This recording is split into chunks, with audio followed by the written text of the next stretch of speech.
However, given the ubiquitous nature of social media and its ability to spread fallacious arguments, I deem it fit at this time to respond to certain allegations. This is not to evade responsibility, but rather to put a halt to the spread of misinformation. The facts are as follows, Right Honorable Speaker. I had no prior knowledge of this company before I was appointed minister. In fact, I had no prior knowledge of government plans to install tracking devices in motor vehicle and motor vehicle number plates beyond what was said by the President on 20th June 2018 after the death of the late Honorable Colonel Ibrahim Abiriga.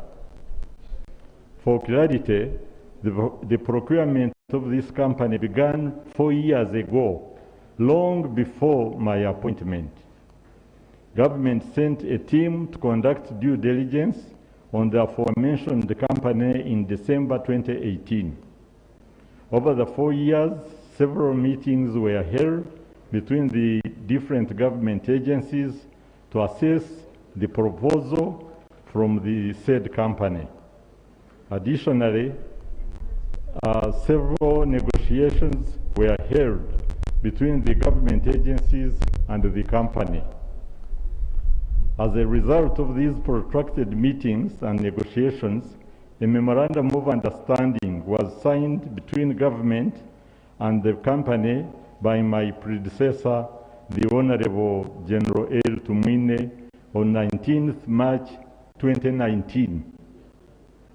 The attempted assassination on Honorable General Katumba Omara created urgency to have this contract signed so that the motor vehicle tracking system could be installed, which is where I came in. Therefore, prior to my swearing in as minister, I received a presidential directive on June 13th to have the contract, which had been pending, signed with haste. I wrote to the Permanent Secretary, Office of the President, on the 24th of June 2021, asking him to ensure that all processes be expeditiously finalized. Consequently, there's a procedure matter here. Right Honorable Speaker, thank you so much. There is a tendency for ministers always to use the presidential directive as a scapegoat to mistakes they make.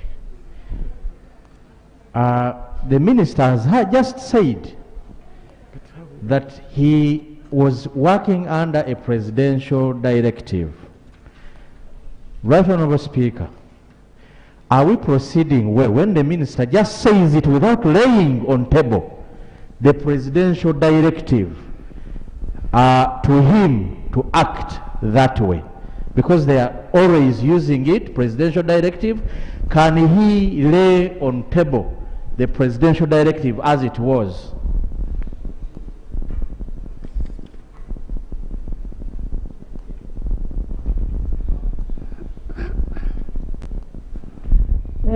Honorable Minister, was the presidential directive in writing or verbal?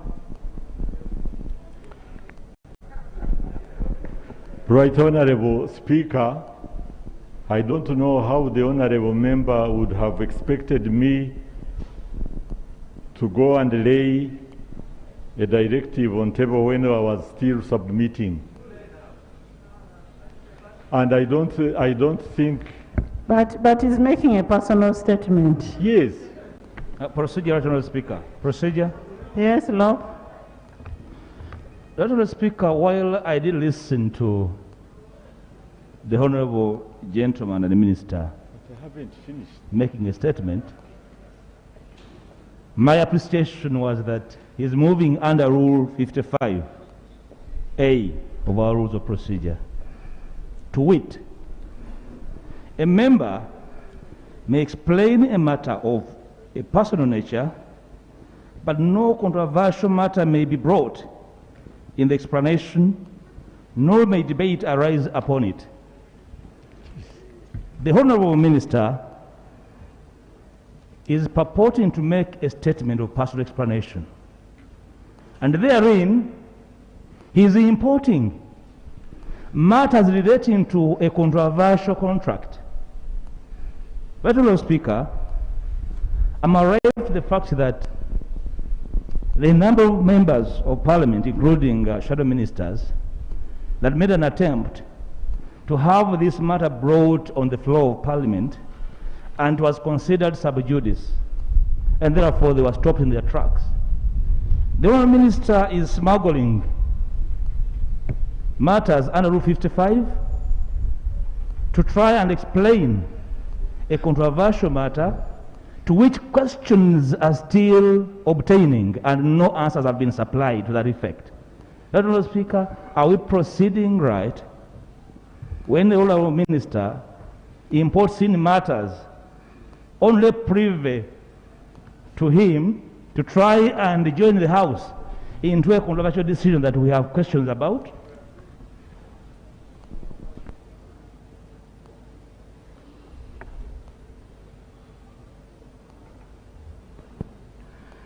Members, what I get to understand from Honorable Jim Muhesi is that he's responding to the media attacks on him.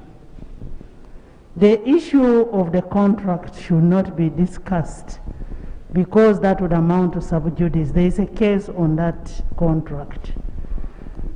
He can only explain on the attacks to him.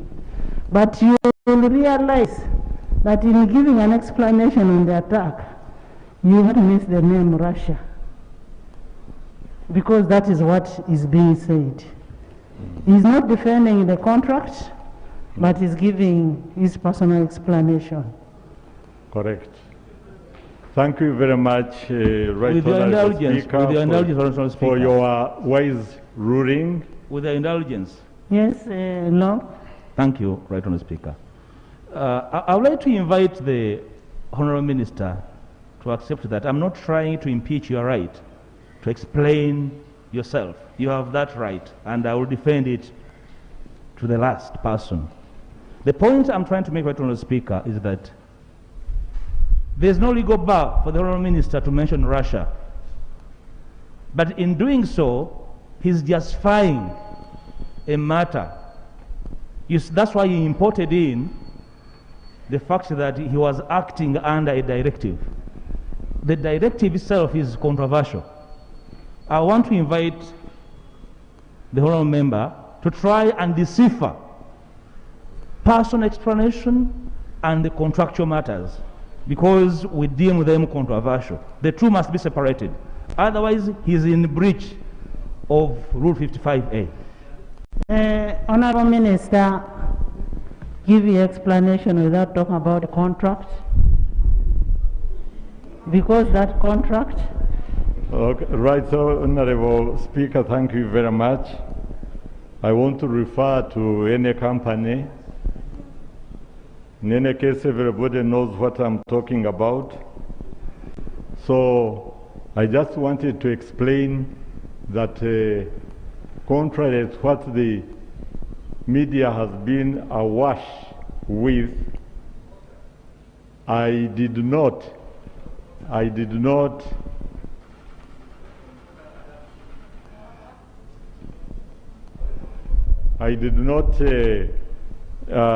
pick this company like they were talking about, and the country does not stand any loss in any way. I thank you. I have finished.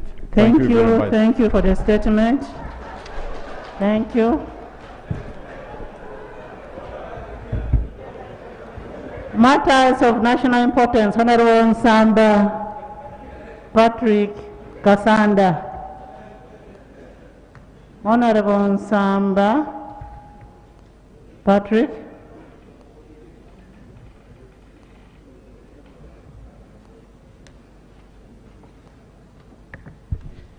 Right Honourable Speaker, thank you so much. Right Honourable Speaker, I'm a Member of Parliament representing Kassanda District and Kassanda North constituency, and I'm the chairperson, the Kassanda Roads Committee.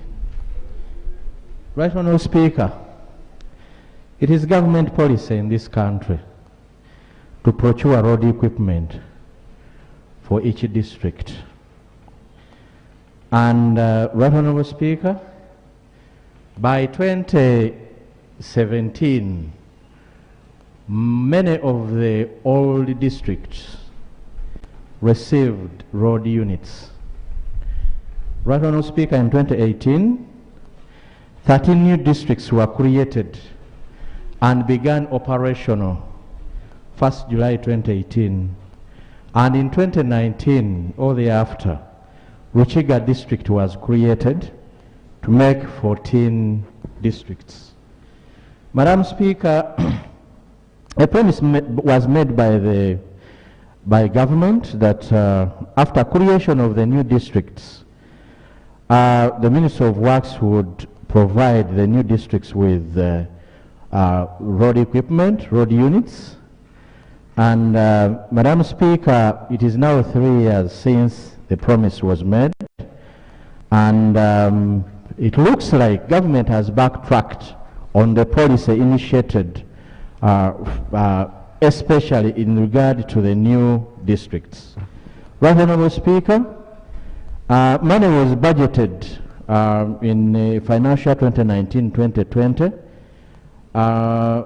and unfortunately, whereas the Minister of Works initiated the procurement process, concluded it, found the best evaluated bidder to supply the road units, Minister of Finance never provided the money.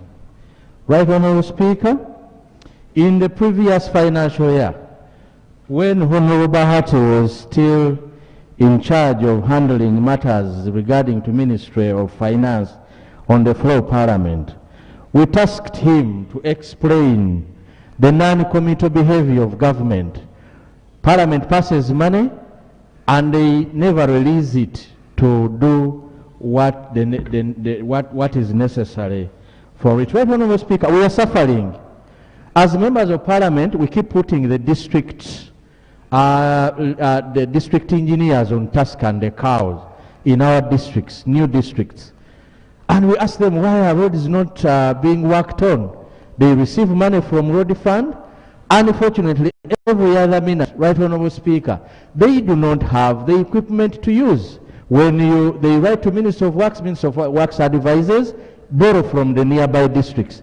No neighboring district is willing to lend us the road equipment. Right Honourable Speaker, my prayer is that let this House resolve that the next time government appears here with a supplementary request, Right Honourable Speaker, money for procurement of road units for the 14 new districts be included.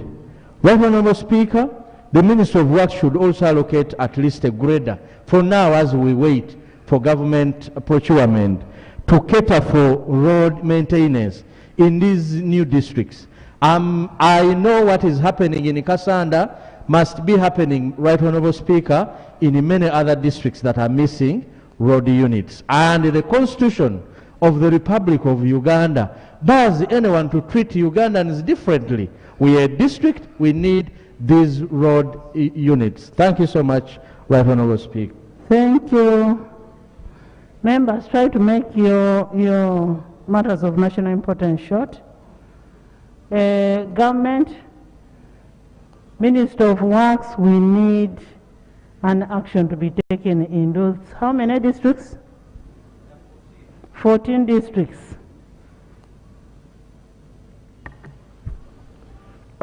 Thank you very much, Madam Speaker.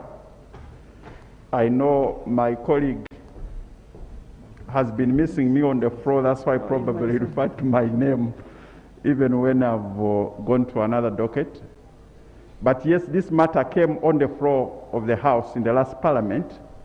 It is true that the new districts, we had budgeted for this money for the road equipment, but because of the challenges we are going through then, the money was not realized, and we committed ourselves to budget for it in this financial year. Still, as everybody knows, we know what we are going through. Even the budget had to be readjusted now. I think the best, in my opinion, working with as government, is really to budget for this activity, for this equipment in the next financial year, to say that we can raise money for budget equipment in the midst of COVID for this financial year supplementary will be a big issue to handle. Therefore, let's have a commitment that as government will have this equipment budgeted for the next financial year, and as Parliament will work with it to move forward. Thank you. And Honorable Minister, where you find that you cannot get money for all the equipments, because I know there are a number of equipments, you can go on phases, phase by phase, like what he says, if they can have at least a grader first. So, Madam Speaker, we were going to have a discussion with Minister of Works, and probably after the recess, we have said we come and inform the House about this, whether there can be some phased manner of providing some relief to the new districts, even if it's not a whole unit, but at least some unit to start with. So when do we hear from you? After the recess. Speaker, Right Honourable Speaker, I loved it when Honourable Bahat stood up to provide the background information. But I never expected him to carry commitment, because now he is in trade. He is in trade. I wish he made a commitment that I'm going to speak to my colleague, but he speaks as though he's still in finance. Honorable Sam Patrick, that is government speaking. Madam it is not a personal issue. And you will find that Honorable Bahati knows even more about those equipments than the current person. So for us, we want a response after recess. So, Madam Speaker, we will get a response, and that's the reason why I've been convincing the Honorable Patrick to join government. He will probably know how government works. Thank you. Information, Madam Speaker. Honorable Patrick, you will get a response in 2 weeks' time. Madam Speaker, information. Yes. Thank you so Christine. much, the Right Honorable Speaker. Christine, remember to mention your name for the answer. Madam Speaker, I'm Christine Apolot, Woman MP Kumi. I want to share with the August House that at district level, there are also challenges in relation to equipment that is shared, especially the excavators and bulldozers. Many times towards the end of the financial year, because sometimes releases delay, you find the lower local governments and the higher local governments struggling for the same equipment. And by so doing, we end up having the money unutilized. So my prayer, Madam Speaker, is that if the Ministry of Works could have a draft of its budget, including an idea of budgeting for more of this equipment, so that we don't have the whole of Eastern region sharing one equipment, because it causes a lot of delays. I beg to submit. Thank you, Honorable Ministers. You've heard. Honorable Taiwo, you're chatting on the phone. We are speaking to you. We need this issue sorted out. And just like it is happening in Kasanda, another issue has come up from Eastern region. Information. Thank you, Right Honourable Speaker. The information I wanted to give to the House is that even the said all the districts, that have the machines. The machines broke down, I think, 2 or 3 years ago. Therefore, there is no work still ongoing. Thank you. I am Sekabira Dennis. Works should make a follow-up and find out which machines are still working, and then an action is taken. Honorable Nakato Sinansi. Honorable Nakato Sinansi. Thank you. Honorable Nakato Asinansi.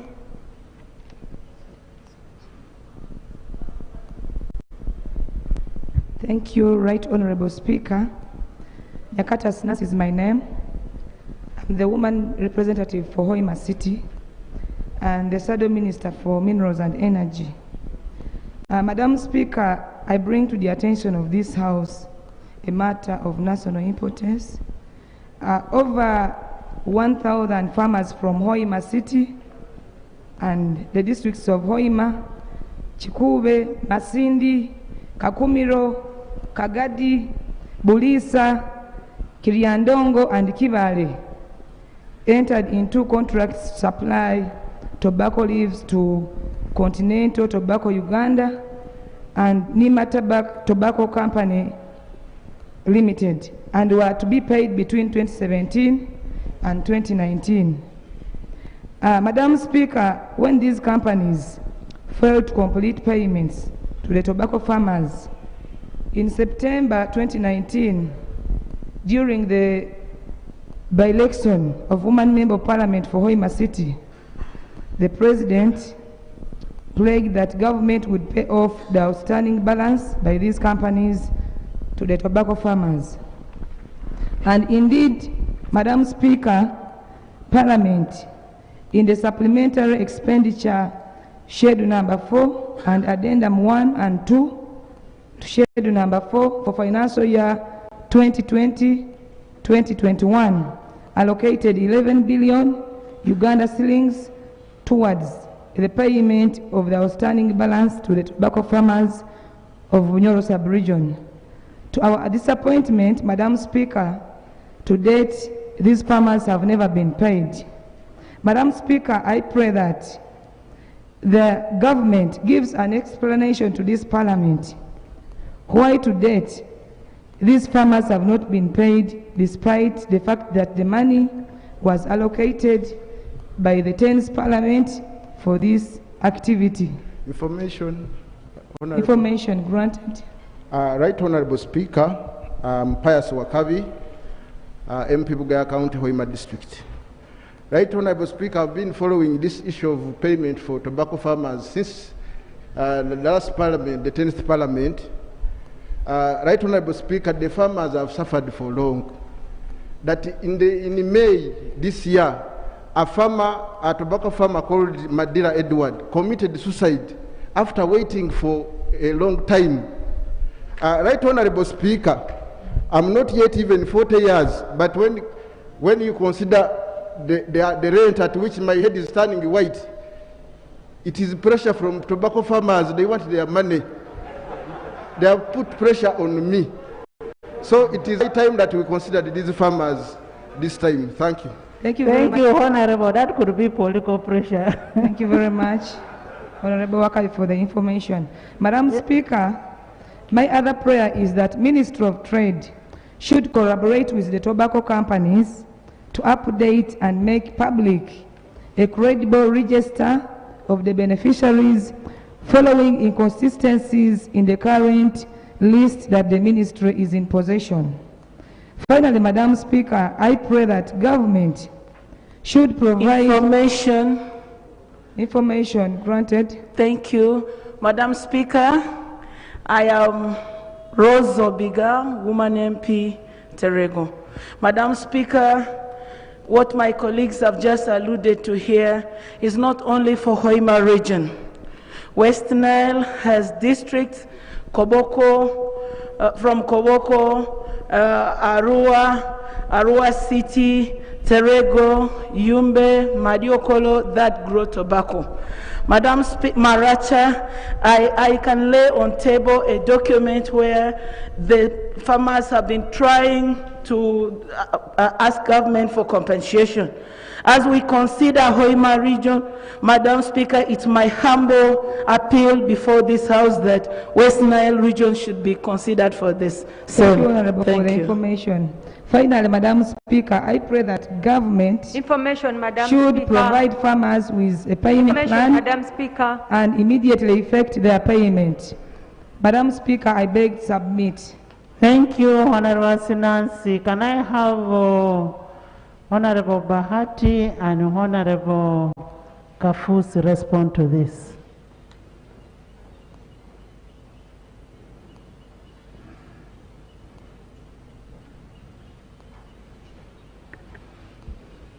Thank you very much, Madam Speaker, and thank you, my colleague, for raising this important issue. As she said, it is true we appropriated 11 billion in the last financial year to clear the issues of tobacco farmers in the region of Bunyoro. They had been delayed by the companies, and we took a decision as government to come in so that after we have paid them, the companies then would be able to refund this money. And we have been working on this issue. We did the verifications of the farmers, and in the middle of that, and the Attorney General will add to that, some group of farmers took the companies to court. But also the verification took some time, and we do want to apologize that it took time. But as recent as 1.5 weeks ago, this matter has now been resolved. We agreed that we should pay those who are clear, and then those who are in court can come after the court case has been handled, either amicably or through the other processes, as the Attorney General will confirm. So we think that in probably 1 week or two, the farmers should be able to start receiving their resources. And then we'll wait for the companies to pay back government later on, but not to allow the farmers continue suffering when actually government, a good government, can clear this. Thank you. Please report to this House that the said farmers have been paid as promised.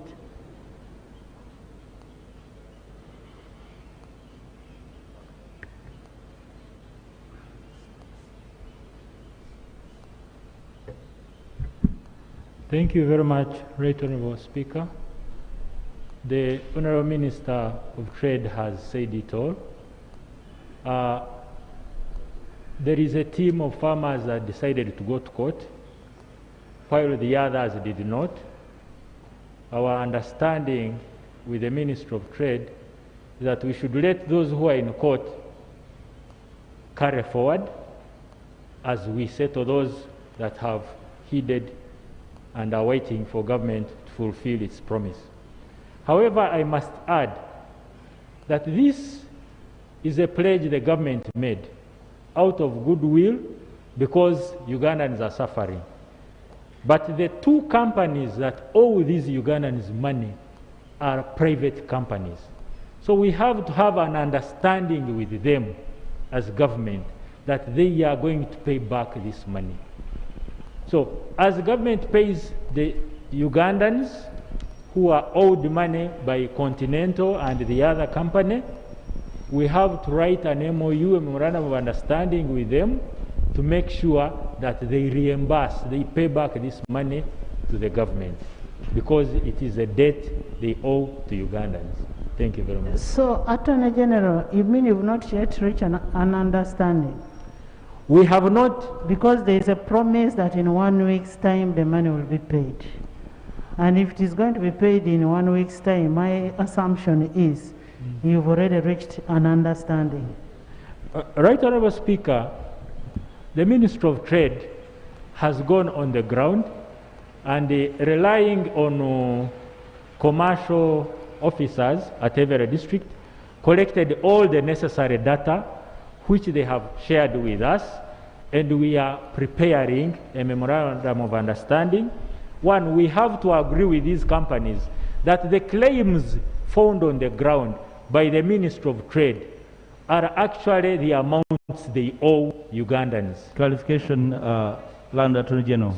Clarification. Thank you. Exactly the point you were trying to explain, that actually does not have space in any law of, any books of law, that you are committing to pay, but the person who owes the farmers actually has nothing to do with you. And then you're saying you will commit them after payment.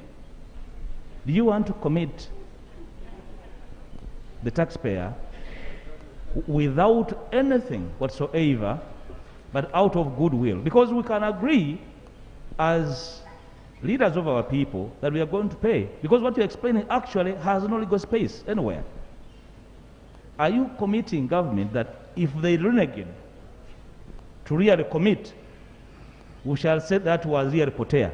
Is that the point we are trying to tell this parliament, that you are even committed to enter into a potea arrangement? Because what we want is to have our people paid. My senior colleague, the leader of opposition. Council, what we want you as government to do is to commit Continental and the other company that they will pay back the money to government once you rescue our people. Right, Honorable, that is exactly what we are doing. Like the Honorable Minister of Trade has said, we intend for payments to begin maybe in 2 weeks' time, and we believe by then the commitments, the MOUs, shall be in place. They will have been fully signed. Okay? Yes, as Nancy. The information I want to give this House and the Honorable Attorney General is that while the commercial officers were registering the farmers, many of them were not registered because the receipts that they had faded up, and the commercial officers were referring them to Ministry of Trade. Ministry of Trade was referring the farmers back to the companies which had closed. So, very frustrated and depressed, many of them had to leave up the process of registering. So the information the Ministry of Trade has is not sufficient, Madam Speaker. Madam, just to respond to what Honorable Sinas has said, she's basically saying that there are farmers who have no evidence of a claim but want to be paid by government. If we do that, tomorrow an audit query will come here, and then the Minister of Trade and his people will be in trouble. Yes. Thank you very much, Right Honourable Speaker. Right Honourable Speaker, I'm really surprised that we are having this discussion again. It first came last Parliament. At that time, there was a supplementary budget being raised, and we did query that particular aspect because there was no memorandum of understanding between the companies and government. We were wondering, honorable colleagues, how government is going to pay on somebody's behalf without an understanding. And this is a year ago. And now we are going through the same discussion. I remember having personally raised the issue with the then Attorney General that you cannot pay public monies on behalf of a private company without a memorandum of understanding. And what we hear now is that some of those companies have closed. If they have closed, with whom are you going to enter into a memorandum of understanding with? If these companies don't exist. So really, we are having a big problem. And Right Honourable Speaker, yes, we need to know the legal regime that governs this particular compensation. We need to know it. Is it ex gratia, such that we know these companies, private companies, have done bad business, and we are not paying on their behalf, but we are trying to assist our farmers? Then we know that is the relationship. But if it is a commercial transaction, I have a problem, Right Honourable Speaker. It is not a commercial, it was a promise that was made. As ex gratia? That's what we need to understand from AG. So there's really a problem. And what message are we sending to other private companies? That you go, you fail in your business, and then government pays your debts. I think we need clear government policy on this issue about compensations. I thank you, Right Honourable Speaker. Thank you. Right Honourable Speaker, I would have been happy to answer Honourable Katuntu's queries with the MOU present. Then the MOU would tell you that, look, we know the person who has undertaken to reimburse government's money, and it's not ex gratia. It's not ex gratia. And these companies have not closed shop. We are in negotiations with these companies. The major issue they want to know is that the amount they are going to owe government is actually the amount they owe the farmers. I'll give you an example. 500 65 people went to court, and they are claiming around 2-point-something billion. The companies are in court contesting that, and we are saying that is not our area. We are going to clear those that you are not contesting for now. So it's a matter of time, and I'm asking for patience from this Parliament. Honorable. We shall present the MOUs when they are ready, and we shall know, Parliament will know who will have been paid and which company has obligation to return government General, money. Yes, ma'am. what Honorable Abudu is saying, we equally have to be conscious of taxpayers' money.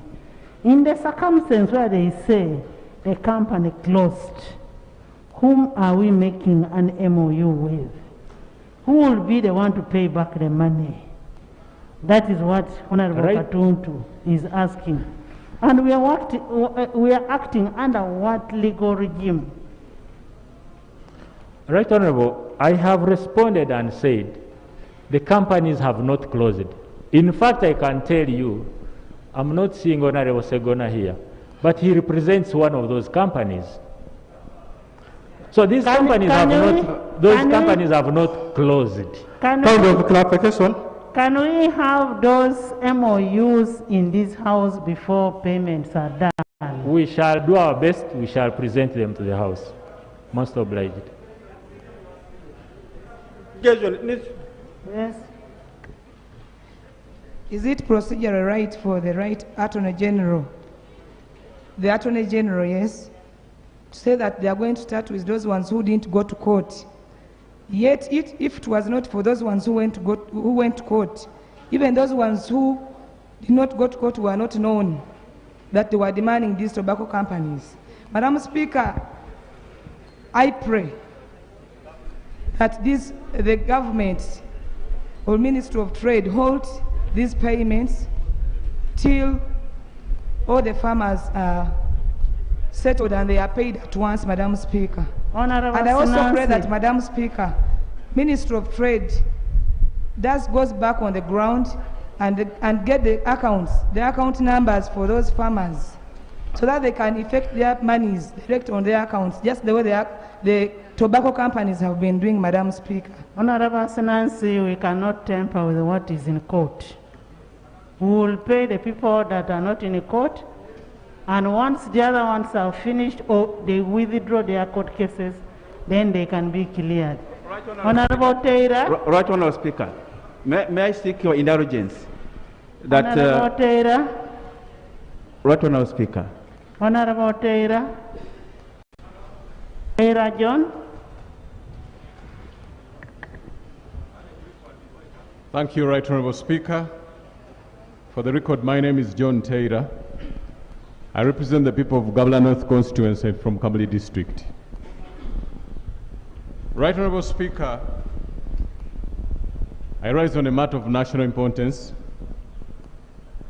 Towards the general elections which we just concluded, there was a general outcry from all the fishing communities of Uganda about the brutality and the torture that had been visited onto them by the Marine Protection Unit. Right Honourable Speaker, this outcry prompted the President to direct one General Chanda to lead a team to go to these fishing grounds and establish the real havoc that had been done. Right Honourable Speaker, Bugabula North constituency specifically, a team led by General Chisame visited the fishing grounds of Chibuye and Chamatende. The stories that came from those villages were really alarming. Subsequently, there was a commitment that compensation of the victims of this torture would be made before the general elections. This included loss of lives and property, specifically boats that were destroyed, fishing nets, and other fishing gear. Right Honourable Speaker, it is dismaying to note right now that the compensation has never been done. But be that as it may, there is still continuous torture of the fishing communities by the Marine Protection Unit. Right Honourable Speaker, Article 24 of the Constitution, which we sought to protect and defend, is clearly against cruel, inhuman, and degrading treatment. Specifically, Article 44 makes torture a non-derogable right. Right Honourable Speaker, my prayers, the compensation which was promised should be made, and I'm glad the Minister for Finance is here. Timelines should be set on when this compensation will take place and following which manner. Secondly, Right Honourable Speaker, this continued violation of our Constitution, when legislators are here having sworn. Information granted. Right Honourable Speaker. Thank you so much, Honourable John Taylor. Information, Right Honourable Speaker. MP, Bunya County South in Maige District. Right Honourable Speaker, the information that I want to give to Honourable colleague is that the same team towards elections led by General Chanda came to my constituency, and the meeting was held in Ibonda Town Council. The same commitment was made, and His Excellency the President committed himself and the government that the affected families are going to be compensated. Later, still a team was sent in the very communities to go and carry out investigations, but up to now, no report has been produced, and the fate of our people who were tortured is not known. Thank you, Honourable, for giving way. Information. Thank you, Honourable, for the information. Information, Honourable Speaker. Information taken. Right Honourable Speaker, for a record, I'm Honourable Court Moses Jr. BTEC, the Honourable Member of Parliament for Kyoga County. The information that is being provided by my colleague, Dr. Agnes Apea, may not differ in form and substance, so I pray that she allows me submit on the same. Information, Right Honourable Speaker. Right Honourable Speaker, I hail from a fishing community in Lake Kyoga. I represent the fishing community. The brutality that is in Lake Kyoga is so appalling, it's worrying. As of to date, a lady called Akelo Mili was killed by the Fish Protection Unit in Lake Kyoga. And this is not an isolated situation.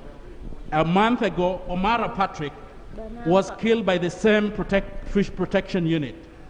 And there are about 144 litigants that have sued the government of Uganda that the matter is pending in the High Court of Lira, that the government of Uganda is likely to lose monies that is arising out of the brutality which is in the lake.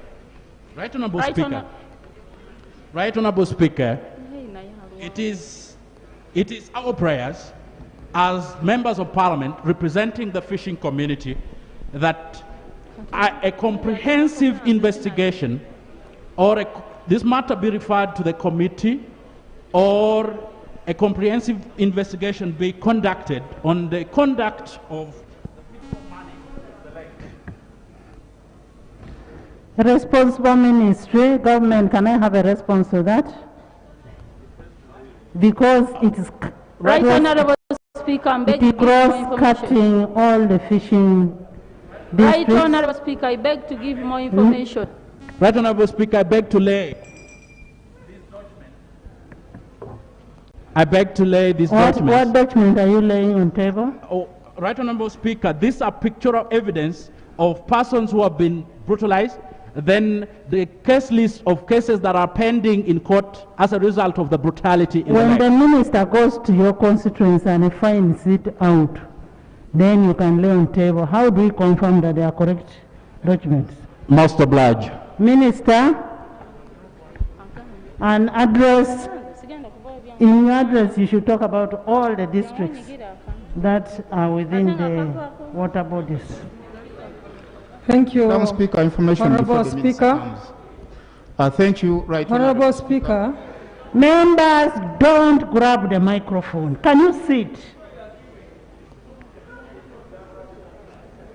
Thank you, Honorable Speaker, for the protection. Allow me, first of all, congratulate you. I have not been around, and I didn't have opportunity to use this microphone to congratulate you upon your elevation to that chair, and I congratulate all the members who were able to make to this house.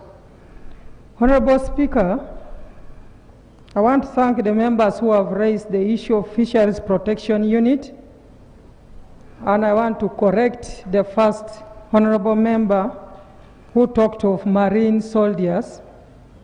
Fisheries Protection Unit is different from the marine soldiers. However,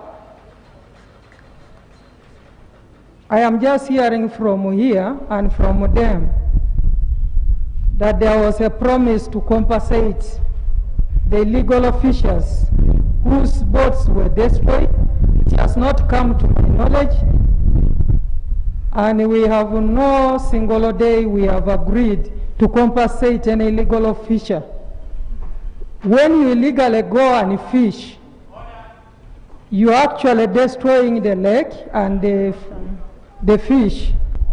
Therefore, Honorable Speaker, the issue of compensation of the people whose boats were destroyed has not come to my desk. Order. And if General Chanda and the team went and pledged this, let them allow me to consult with the General Chanda to agree. Order. There's an order here. Right Honorable Speaker, with persons lying dead, with persons lying slain in their hospital beds, with persons losing their economic background, is the Right Honorable Minister, is the Minister in order to come out and say that the victims do not have in any sense any right to be compensated, yet persons have lost their people? Is she in order? Is she in order? Honorable Okot, legally the victims have a right to compensation.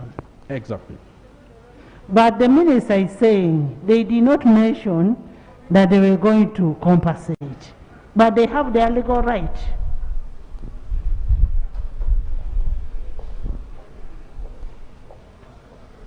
Thank you, Honorable Speaker. As you have rightly put it, I was saying I will have time to consult with the General Chanda to find out what the resolutions they got during that time. We are all aware we have been having had time of meetings, but I promise colleagues. Procedure from Oregon. Right Honorable Speaker, the Minister is on the right track. But in the 10th Parliament, this matter was nearly handled in detail. I do recall that this matter was sent to the Committee on Agriculture, which is handling the issue of fisheries, to conduct an investigation. And I want to believe the chair is here, and she's the continuing chair for the Committee on Agriculture. How I wish we first benefited from the work of that committee. Otherwise, we are trying to again recycle the same thing which we had in the 10th Parliament, even at the close. So isn't it procedurally proper that we get to hear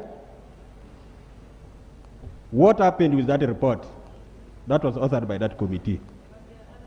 To avoid all this, I thank you, Right Honourable.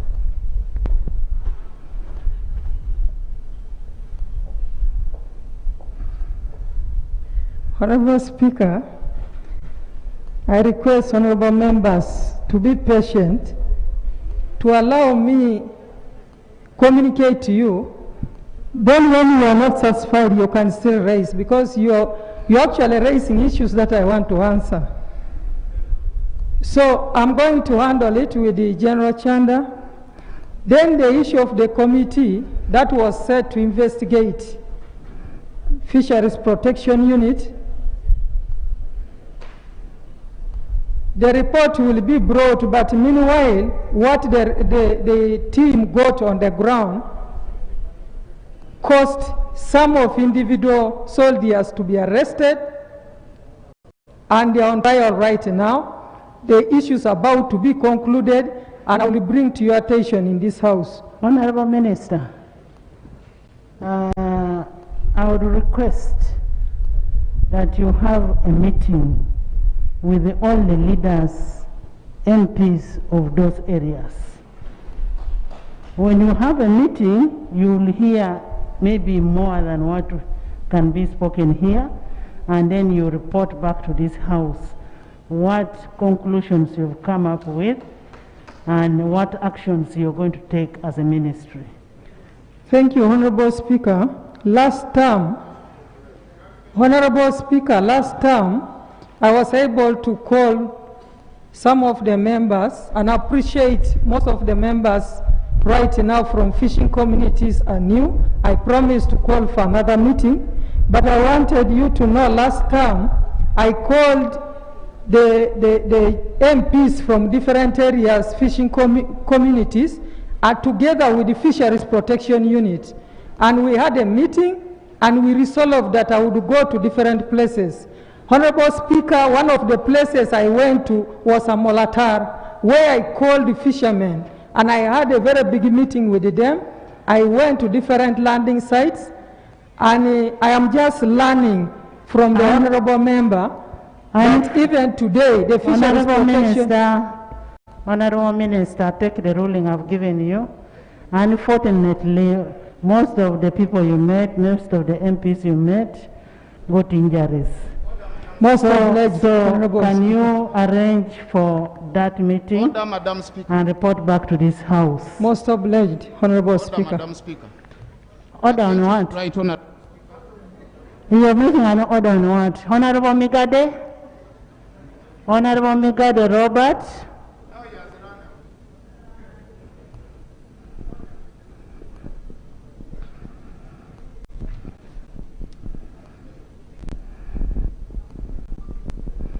Members, try to make your issues very short. Thank you very much, Right Honourable Speaker. Much as I'm very interested on that subject, but I'm coming on another issue. Right Honourable Speaker, I'm raising on a matter of national importance. 2 weeks ago, the Minister of Health was on the floor of this Parliament as the senior minister. And he informed this Parliament that the government had procured a number of ambulances, including 3 boat ambulances. And the 3 boat ambulances had been distributed to 1 Amolata, 2 Kalangala, and the 3rd Buvuma. She went on to inform this Parliament that the boat ambulances were really helpful in transporting COVID patients. and we are really doing wonders. Madam Speaker, why I'm raising on a matter of national importance? I represent Buvuma, and there is no single boat ambulance. And as far as I'm aware, there is no other boat ambulance that was sent to Kalangala, and the same applies to Amorata. My issue is that we demand or we request the Minister of Health, who did not only make that statement here, but also had the media briefing on the same. So the demand from our people now is that your MPs, where are our boat ambulances? So may the Minister find time and make the same clarification on the floor, where our boat ambulances are, because the beneficiaries cannot trace them anywhere. Thank you very much, Right Honorable Speaker. Minister of Health.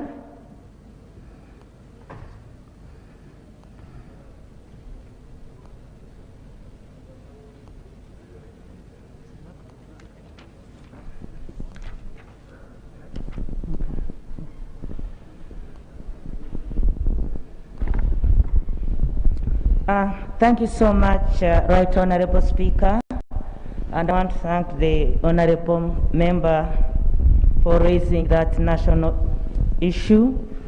And I want to confirm that yes, the Senior Minister in the Ministry of Health confirmed that the Ministry had purchased 3 boat ambulances. Right Honorable Speaker,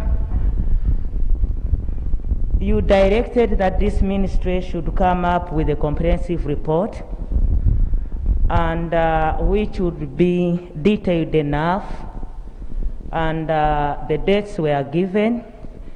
I want to confirm to the colleague that in our detailed report we shall come and answer the 3 ambulances, boat ambulances that were bought, where they are supposed to be or are, and the more boats that we are looking forward to purchase. As of now, our report is ready. We are waiting to come and present it to the House. I thank you. Honorable Minister, were the ambulances built and, bought and sent to the constituency? Because this was a statement from the Minister.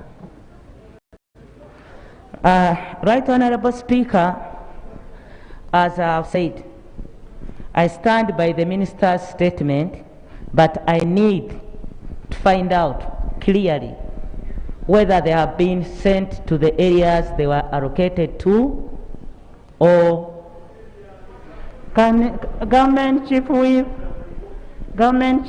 can you get us that feedback as to whether the ambulances were bought and whether they have been sent?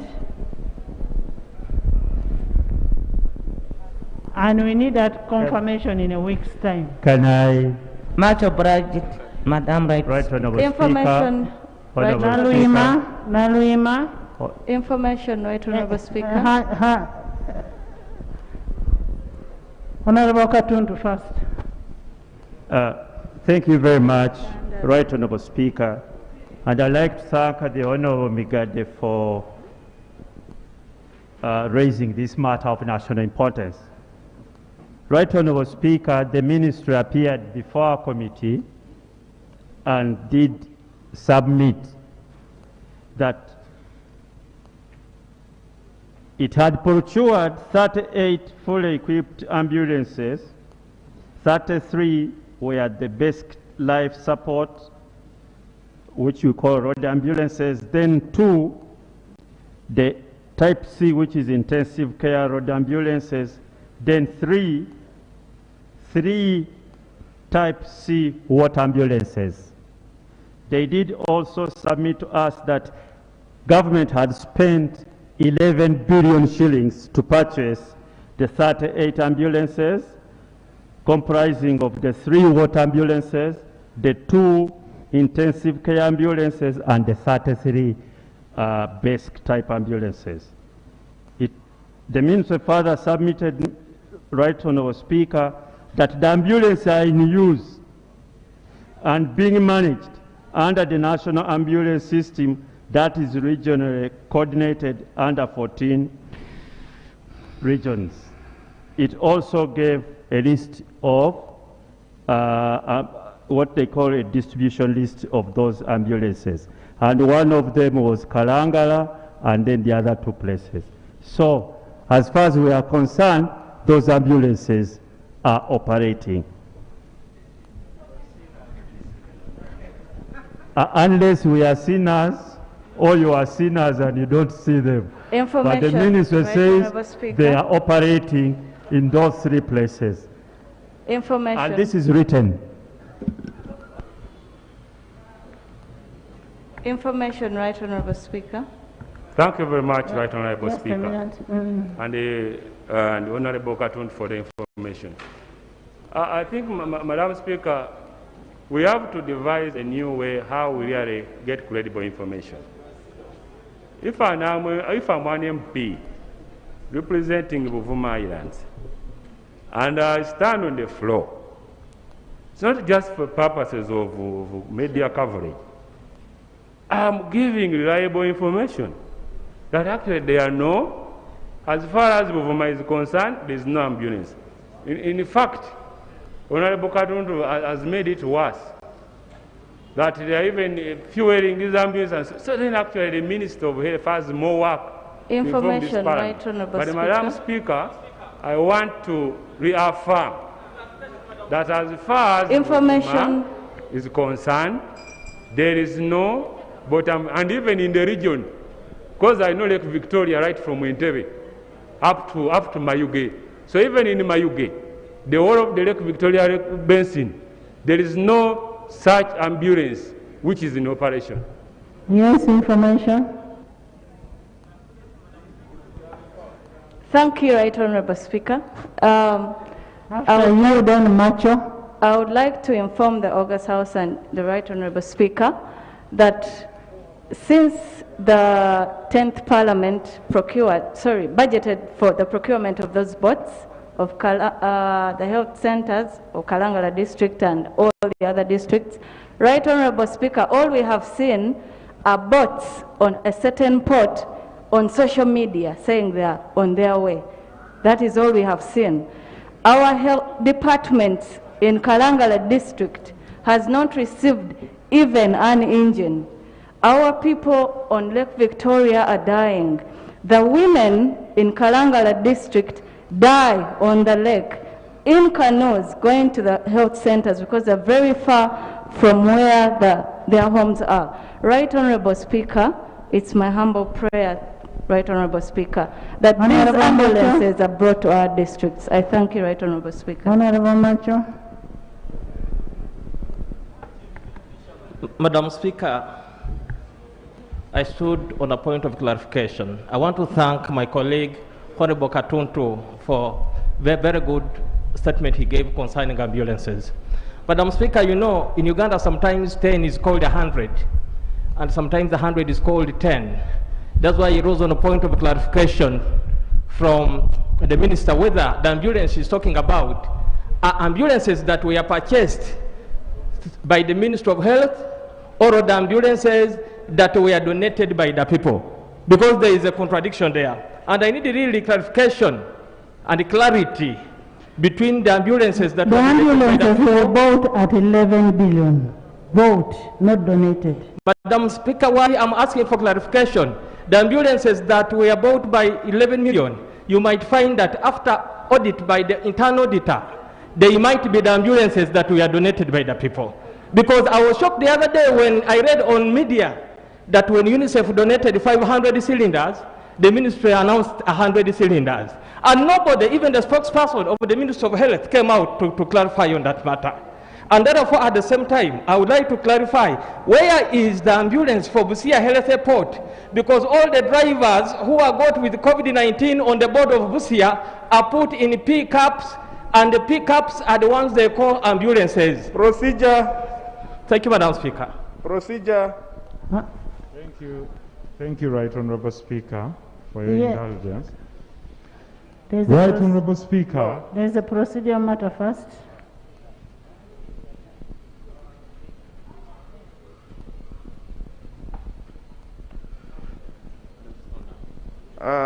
Right Honourable Speaker, my name is Elijah Mshemeza, Member of Parliament, Shema County South. Right Honourable Speaker, you have ruled that the Chief Whip should come up with the information whether these ambulances were purchased. Is it procedurally correct to continue debating when you have already ruled? Information. Right Honourable Speaker, clarification. I have not ruled on the procedural matter. Thank you, Right Honourable Speaker. Information, Right Honourable Speaker. I don't know which information what Honourable Abudu Katuntu did was to give a clarification on the minister,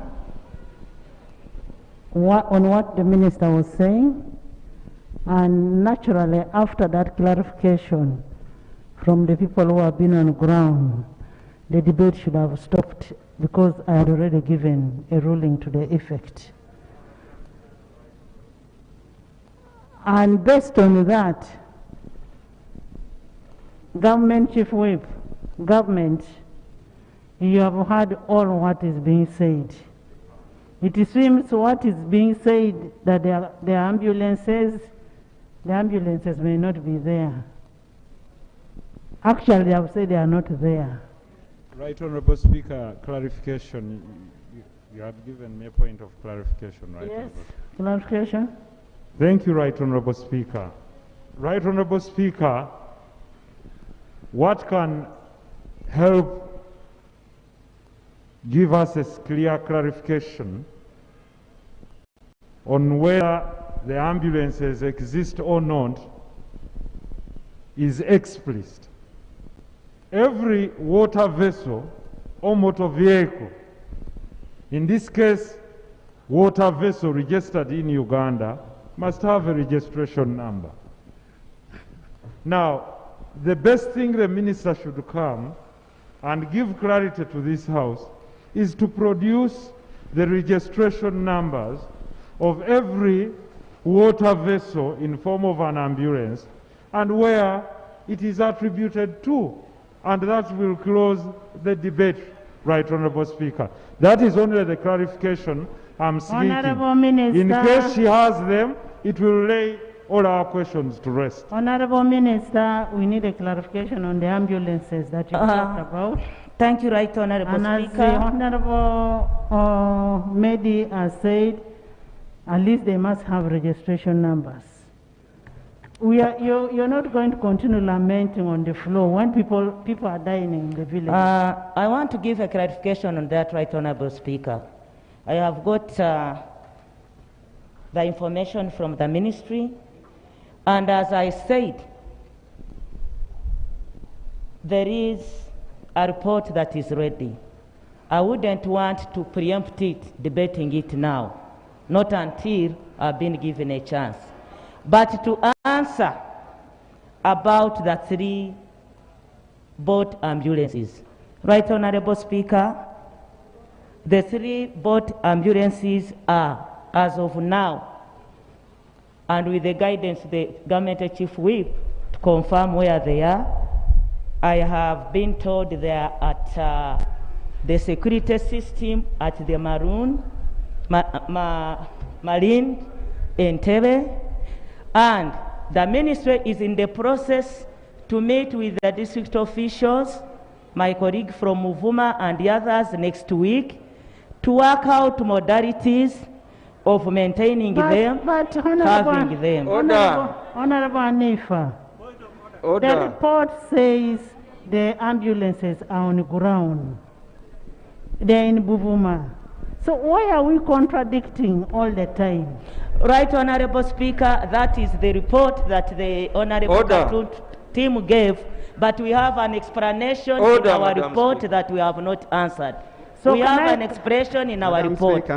Can I have a report on those ambulances? If it means you, Honourable Tai, are going to Buvuma, I need that report. They are not honorable. Right, Honorable Speaker. Much obliged. We shall be Speaker. coming back to the floor to make a presentation. Honorable Naluyima. Thank you so much, Madam Speaker. Naluyima Bet Etho is my name, the woman MP Wakiso District, and also Shadow Minister, Local Government. Right, Honorable Speaker, I rise on this matter of national importance concerning the need by the Inspectorate of Government to provide an alternative method of declaring assets and liabilities for the local leaders and public officers who are unable to have adequate facilities for the declaration right now that is provided and who do not have the infrastructure to do so. Right, Honorable Speaker, under Article 223 of the Constitution, it directs Parliament to establish by law the leadership code of conduct for persons holding certain offices. And pursuant to this article, Parliament enacted the Leadership Code Act, which, among others, obligates officers and leaders to declare all their incomes, assets, and liabilities to the Inspectorate of Government upon becoming so in those respective offices, for public officers after each and every 5 years, and for leaders after 2 years.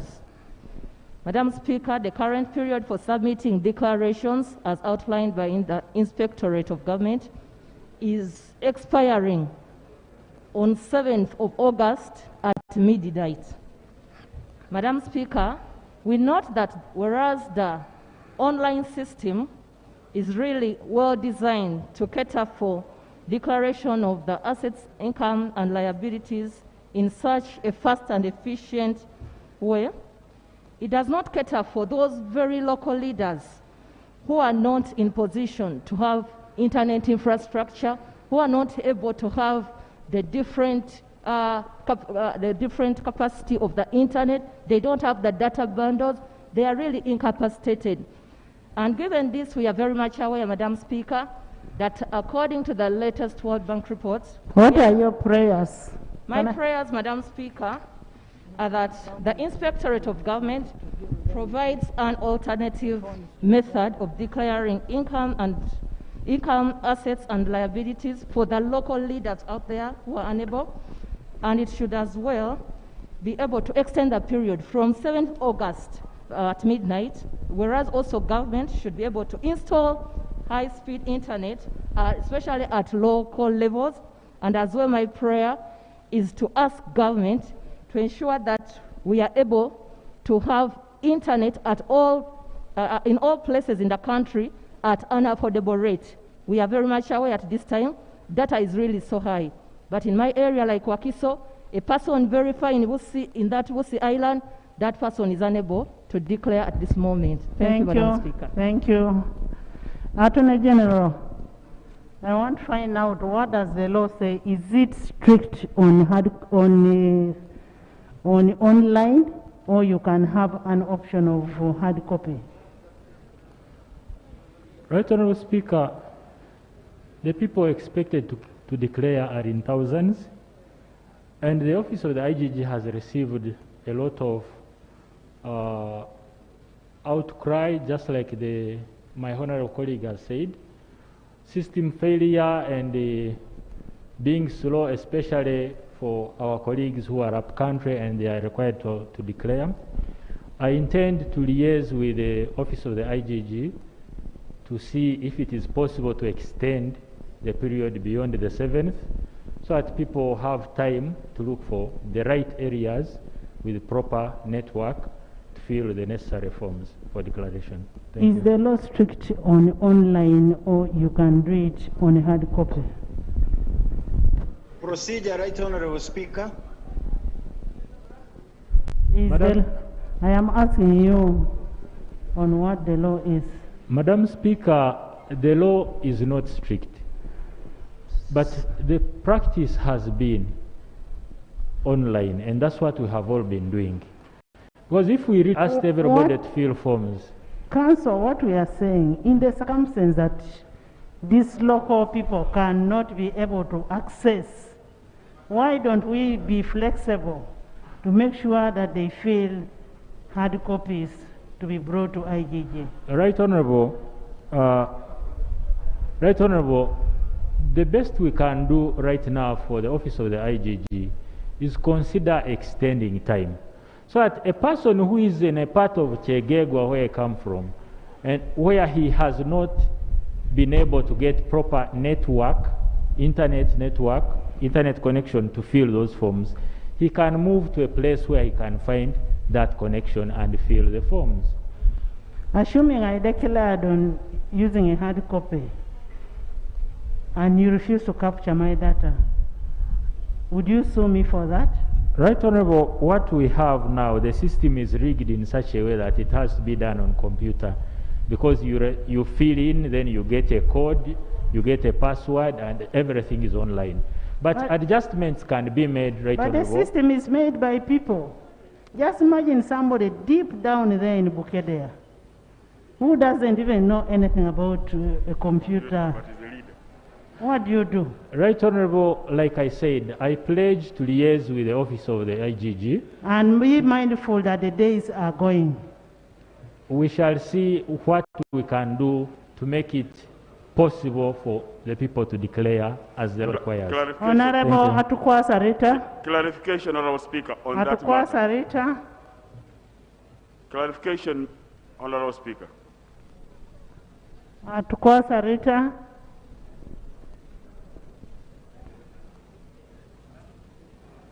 Kinkizi. Thank you, Right Honorable Speaker, for this chance. Madam Speaker, I raised on the matter concerning the agreement made between Tropical Leaf Uganda Limited and the people of Chihi Sub-County, Nyanga Sub-County, and Nyamirama Sub-County. On January 2nd, 2019, where they were supposed to grow tobacco, and Tropical Leaf Uganda Limited was supposed to procure and pay the farmers. Madam Speaker, I want to thank you for the guidance you gave the Attorney General, especially in dealing with the people, the farmers that didn't go to court.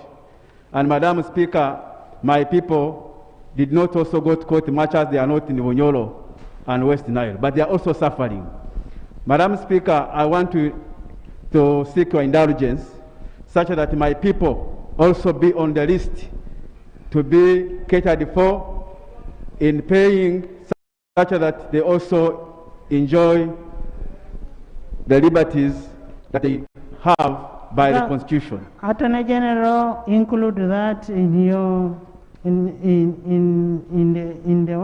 your report, and handle people of Kinkizi too. Thank you, Madam Speaker. Thank you.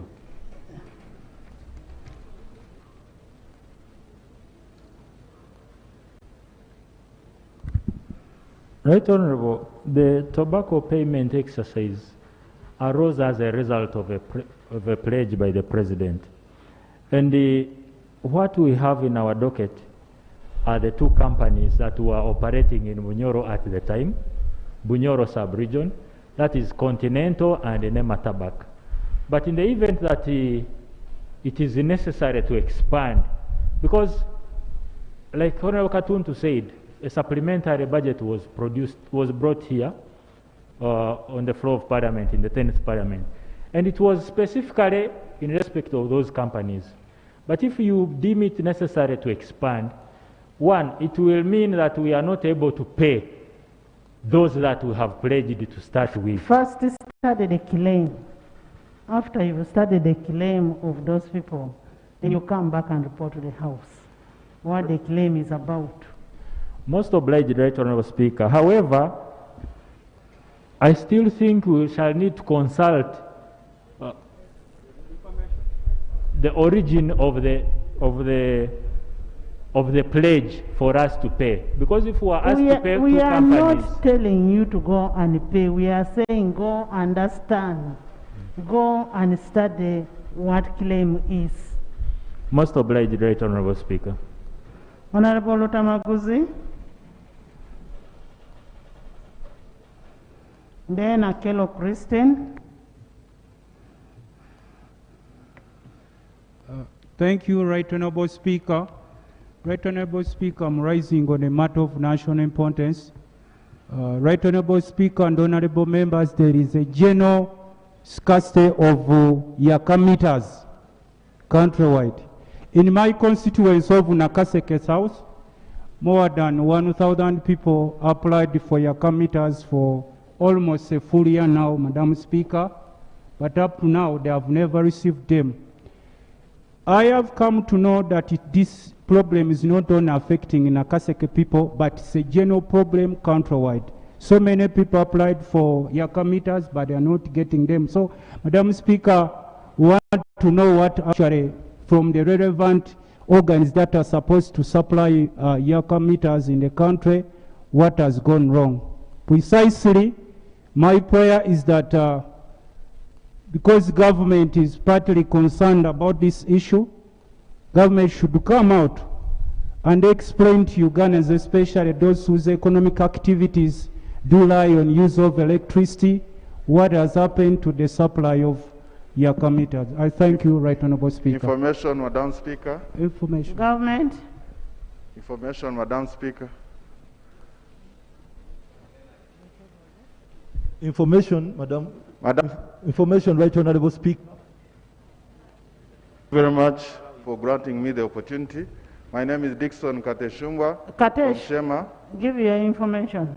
Yeah, I would like to add information to what Honorable Lutamaguzi has said. There was a policy on electrical connections, and that policy made it very difficult for people who had wired their houses to get connected to electricity. And we understand that that policy was later amended, but I would like to inform this House that very many people, indeed, like my colleague has said, in Shema and many parts of the country, have had to suffer for many, many months without electricity. And the reason we are getting is that there is a consignment that is coming with meters, and they have been under verification by UNBS. And this has taken long. Madam Speaker, I would like to ask the responsible ministry to tell us when people will be connected, so that people get out of darkness and start living like citizens of Uganda that are entitled to light and also to be able to live a quality life. Thank you very much, Madam Speaker. Information. Dr. Batua. Yeah, Right Honorable Speaker, the issue of inadequate Yaka meters is so wide and devastating that as I speak now, Jinja that was recently elevated to city status, the markets within the city do not have these meters, and UMEMA has resorted to bulking these customers in markets to work under 1 meter, yet their activities are not near anywhere close. As such, they are really burdened. One market in particular has a bill of about 20 million, and it's being demanded to clear that bill before it's put back to power. So, Madam Speaker, this issue should be treated with the urgency it requires. Information, Madam Speaker. Government. Information, Madam Speaker. Government. Thank you, Right Honorable Speaker. Right Honorable, this is indeed a very important issue, and we as government, we had also already, through Electricity Regulatory Authority, linked up with UMEME to ensure that these meters can come quickly. Their issue was the travel and import interruptions, but luckily enough, the Minister for Energy is also here. He can come and substantiate. I had not known he's here, so he can make it very easy. Honorable Minister. Honorable Akelo. Information, Madam Speaker. Honorable Akelo Christine.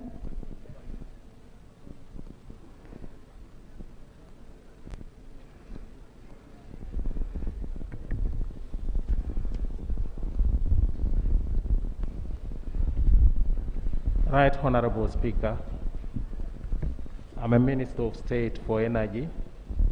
I would wish the Minister is here. Yes. Okay. The government chief whip didn't realize I was seated behind him, but I will wish to continue from where he has ended. But before I do that, I would wish to congratulate you for your new position. I also wish to congratulate everybody, including the ministers, for assuming these positions. This is my first time to talk. Yes, we are aware about the problem we have on the meters and connectivity of electricity. The government policy on free connection is still on, and we have received 87,000 meters, which will facilitate us to connect following the free connection policy. However, the demand for connection is higher than the meters that we have received. And we have actually reviewed the policy for those who are able to connect, to pay for connectivity. Let them go ahead and connect. There is the provision for that. Those who are not able will wait for the free connection. However, the 87,000 meters that we have received, there is need for them to conform with the standards, our national standards. And there is a need for us to take these meters through testing, and each meter will be tested on an individual basis to avoid faults going to the consumers. And the cost of testing, it is going to be done by National Bureau of Standards. And each meter is costed at 8,000 shillings. And when you multiply that with the 87,000 meters, that's quite a substantial amount of money. The ministry has requested the Ministry of Trade to waiver that provision for testing of the meters. That's what's delaying the availability of these meters. I wish to submit, Honorable Speaker.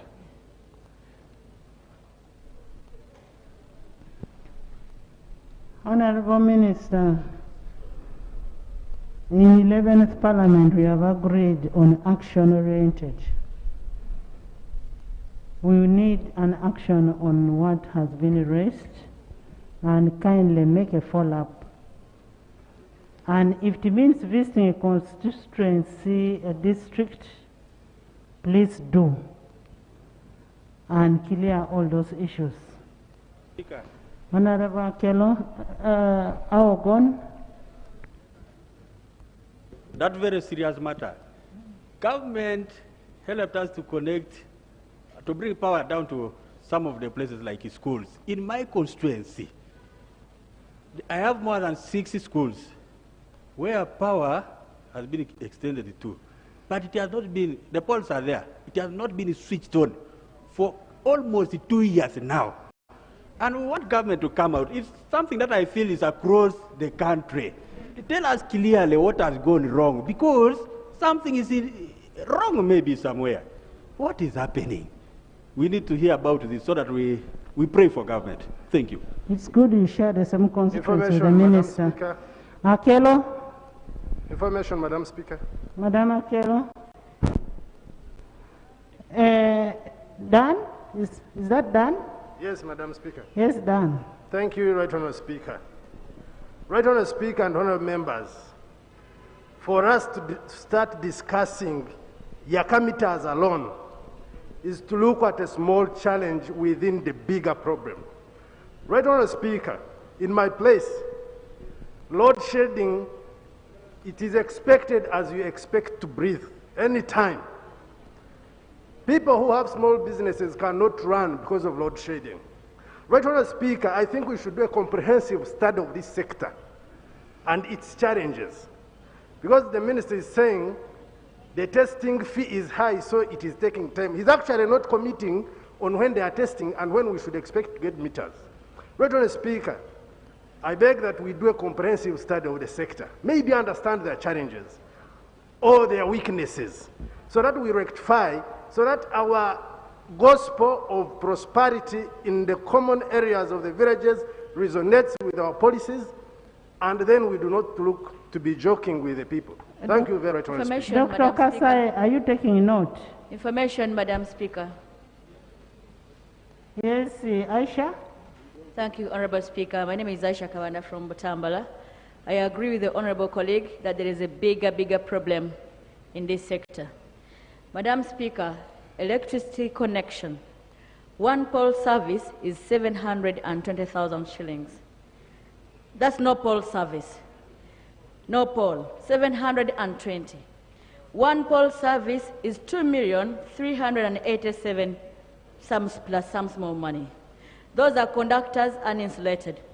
The point, Madam Speaker, the farmers, I come from an area where we plant eucalyptus trees that are used for electricity connection.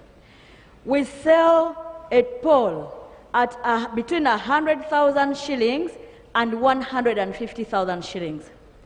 I have consulted and learned that after treatment, a pole costs 600,000 shillings. Madam Speaker, I wonder what government does to push this cost from 600,000 shillings to 2.3 million shillings. There's something wrong. A farmer sells a pole at 100,000 shillings, and you make this same farmer to procure a pole from you at 2.3. Something very wrong. We must make a thorough investigation to find out what goes wrong.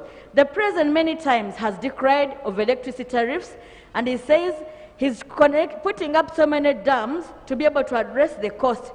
But I'm now talking about electricity poles that even have no connection with generation. We must do something, Madam Speaker, to help our people that consume this electricity that is very expensive and ends up affecting everything, including the cost of the product that we produce at the end of it all. I thank you, Speaker. Honorable Kolinga. Thank you very much, Right Honorable Speaker. My name is Paul Simon Peter, representing Kanyum County in Kumi District. You're also Kolinga, not so? He also Kolinga. Okay. That's my other name. So, Right Honorable Speaker, I rise on the same matter. I think government needs to change the policy on connectivity. It is a private company, Umeme, that is scooping money from the people on no investment. You ask the people to connect themselves, buy a pole, and continue paying more money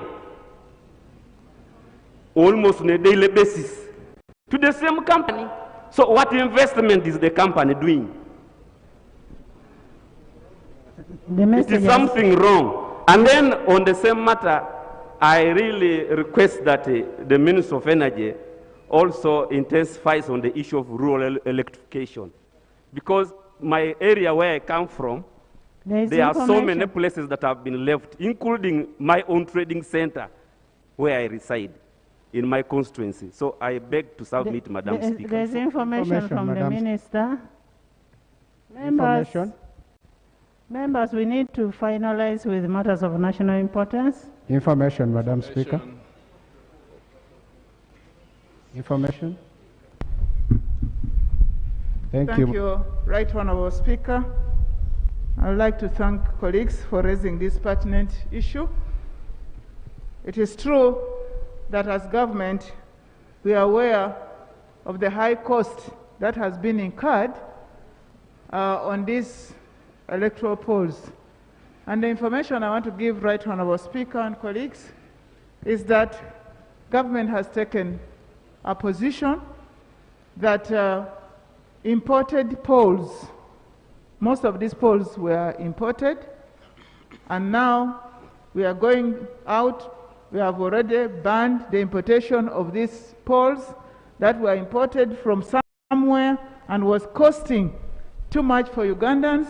We are going to embark on using our own grown poles, which should be much cheaper than these ones we are talking about. So the minister is responding to what Aisha was raising on the cost. Information. Madam Speaker. Is that Information. Is that Basil? Information. Basil. Information.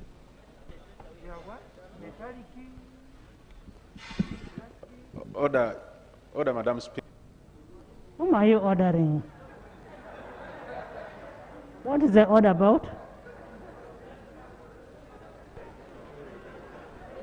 Right Honourable Speaker, the Minister who was telling a lie on the floor of Parliament that the eucalyptus tree that is being used to... Basil.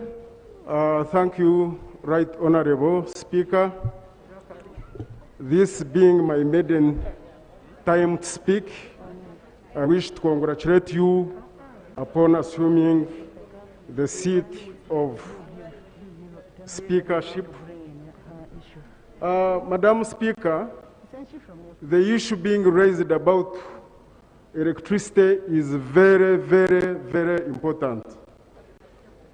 In my constituency, two things that I would like to talk about. One, the President has, over the years, talked about rural electrification, majorly to save the environment. And as of now, in my constituency, some homes or some lines have been established and they have been there for 3 years, transformers put in place, but there is no connection. Which one is your constituency? My constituency is Kashar North in Mbarara district. Secondly, there are some villages that are skipped with no reason. And thirdly, the issue of people being told to connect, to pay for connection themselves, and also the people who are installing the power. Members, let me have the last one. Yes. The issues of electricity have been heard and the ministry must handle. Come back and report to this House on what actions you're taking on the issues of electricity. Information. Yes. Yeah, thank you, Madam Speaker. I am Dr. Boka Didi George, area member of Parliament of Bongi constituency. I would like to provide extra information on the challenge of access to electricity for Ugandans.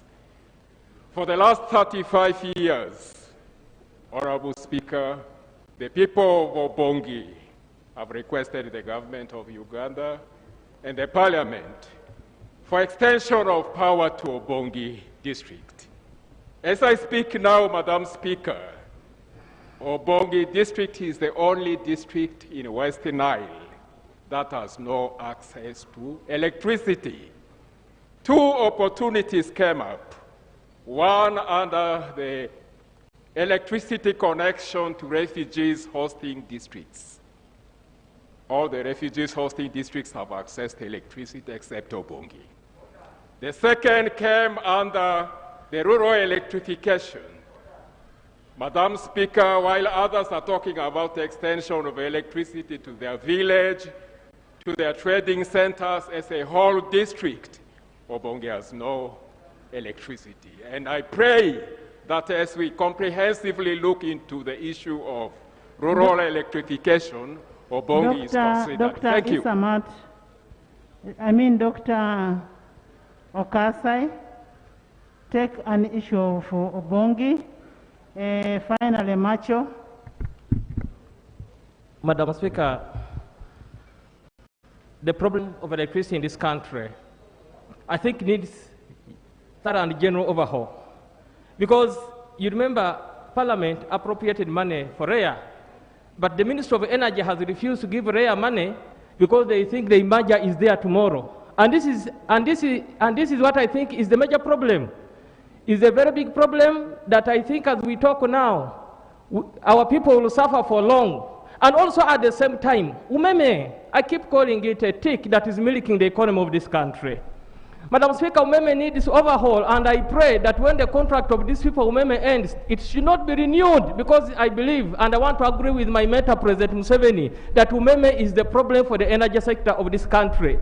Because as I talk now, umeme came and even paid to open up an office in Busia. It is 2 years. It nearly costed me to come back, because people had called me, an NRM candidate, a liar, that we promised them a umeme office. Imagine, people of Busia, people of Bugiri, people of Namayingo have to move 3 districts to go and pay in Tororo in case there is any problem. I therefore, Madam Speaker, request you, good enough, you are a very capable speaker, direct the Minister of Energy that Busia district should get a umeme office. But Madam Speaker, as I finished, I don't know where the Minister of Energy has smuggled himself out of the house. I wanted him to tell Uganda why there is no electricity in Zambia police station, there is no electricity at Kibuli police station. Imagine, police officers are using a candle in Uganda. Even there is no electricity at Busia police station. Information. Information. Thank you, Madam. Information. Thank you, Right Honorable Speaker. My name is Afidra Olema Ronald, Member of Parliament for Lower Madi. I'm grateful Silence. I'm grateful to the matter of national importance being raised by my colleague on issues of connectivity to electricity. Madam Speaker, Lower Madi, which is in Madi Okolo and West Nile District, similarly to my colleague from Obong District, is the district that has never seen power since its creation. But the good news was in 2016, His Excellency promised that electricity must be taken to Madi Okolo. I'm glad to share this information that for the last 2 years, poles have been erected in the district headquarters, but power has never been connected to the district headquarters. The reasons are beyond us. It is with the Minister of Energy.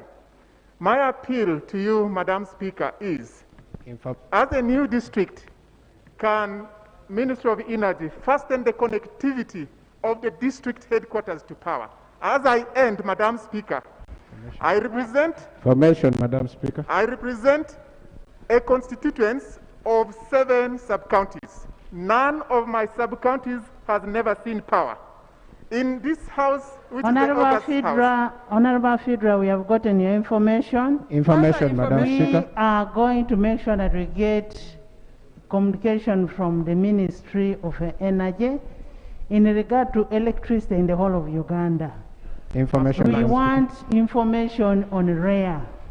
Now that we gave money to REA and the money is cannot be received by REA because the vote has been pushed to the ministry. We need that information. Leader of opposition. Thank you for your indulgence, Right Honourable Speaker. Right Honourable Speaker, for the last 2 weeks, I've been very keen on the noble issues our honourable colleagues bring here on the floor. And they speak to something very particular. There is very serious information gap between government and the leaders of our people in members of parliament. And my sense is that some of this information is variously available. And I would like to indulge comrades on the front bench at the right of the Speaker to find a way of easing our methods of work. Namely, if you so wish, Right Honourable Speaker, to probably find a way of availing a logo frame of activities in this financial year in their ministries. We have had a debate. Yesterday we had 1.5 hours on roads. Today we have had ample time on electricity. Today we also have had a lot of debate on the problems on the fishing communities. Would it be proper, Mr. Speaker, if the members on the front bench, the honourable ministers, provided, because ordinarily you would ask the members to go and read MPS documents. But I also know that because of COVID, there's been a departure from the MPS. And we have not had occasion as Parliament to come here and discuss the frozen, plans over the financial year. Would it be okay if they so wished, through the Prime Minister, to offer some form of logo frame, each ministry, to the members' pigeonholes on activities? Because yesterday on roads, there was some kind of sparring. The ministers were saying we are working on your road, and the members were saying there's no road being worked on. To help members follow up and to enable debate happen coherently, would that help, Right Honourable Speaker? Because we seem to be debating at cross purposes, and we seem to be losing ground on time. We have a recess, Right Honourable Speaker, of some days. Would this be enough time, with your indulgence, to ask of the ministers on the right to find space to out some logo frame that can facilitate members to follow up issues? Because some of the issues need members to follow up with the ministers and the ministries, and they do not have to find their way in Parliament for debate. I don't know. I'm thinking aloud, Mr. Speaker, for lack of a proper procedural, arrangement. And I seem to be seeing how much time we are losing in scattered, I'm sorry to use the word scattered, it might sound unparliamentary, but I'm trying to find a way of helping members be able to benefit from this debate and service their communities. Right, Honourable Speaker. Thank you, Lord. Thank you, the Right Honourable Speaker. This is my first time to be on the floor of Parliament. I'm called Christina Kello, Member of Parliament from Erute North, Lira District. I rise on the issue of national importance concerning the effect of COVID-19 on the schools, especially the first lockdown. Students reported to school. Beatrice, can you discuss that issue when we are discussing the matter of COVID from the task force? Right, Honourable. Because you'll be repeating yourself. Okay, thank you. Yes, discuss it when after the report, when they are discussing the report. Kauma? Right, Honourable, on the government side, because the leader of opposition has raised a very, very salient issue. I think he needs to get the government position on that. Right, Honourable Speaker, I do concur with the leader of opposition. Colleagues, I remember we were given copies of the budget. We were given copies of the background to the budget. We need to go, we read through. But also, it's very, very important to take on from where our colleagues, especially for new members, from where our colleagues had stopped.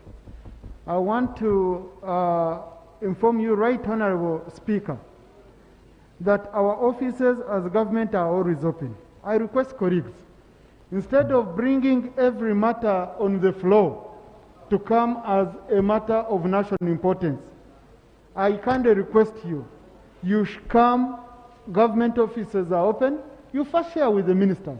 I've met most of you, most who have taken that route, have had their issues resolved.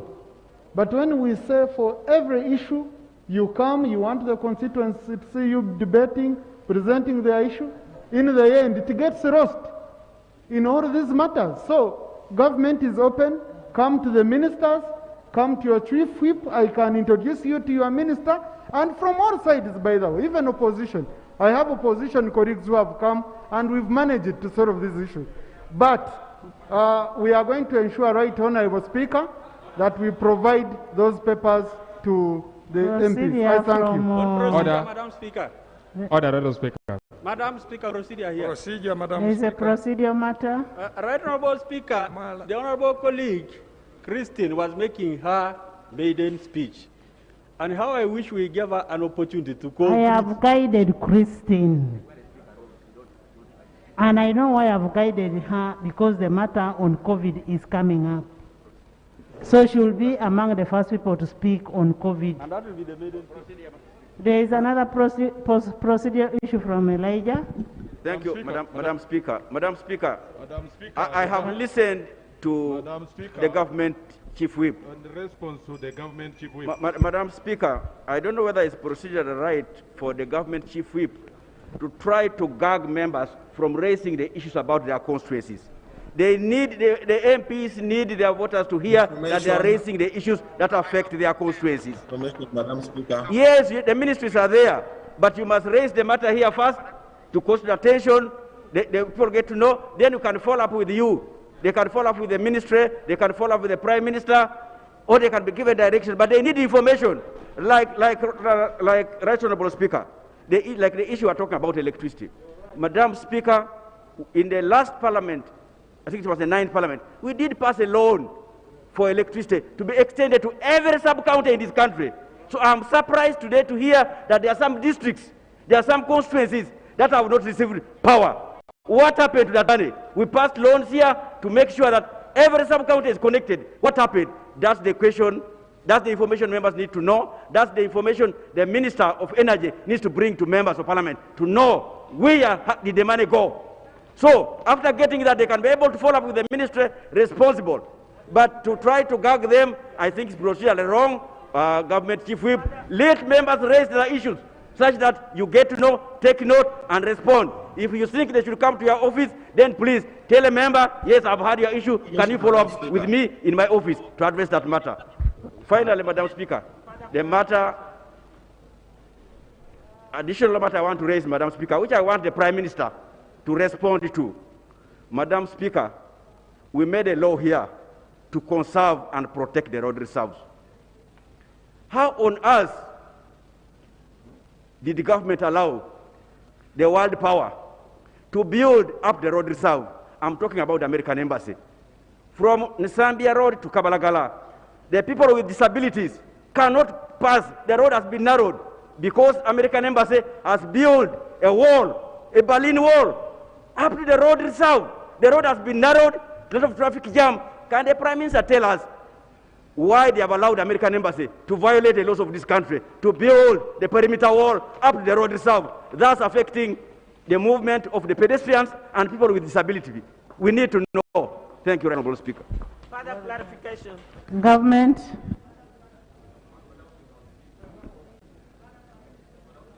Clarification. Government. Further clarification. Is it on the same issue? It's on the same issue. Yeah, I'm following up from the yes, further clarification. Yes. Right, Honourable Speaker. I just want to add on to what Honourable Elijah said. It is very important that we understand two ways of raising matters of importance. We can specifically write to a minister or to a minister or to a sector through, in writing, question for oral answer. That one is there. And maybe some new members are not yet conversant with that.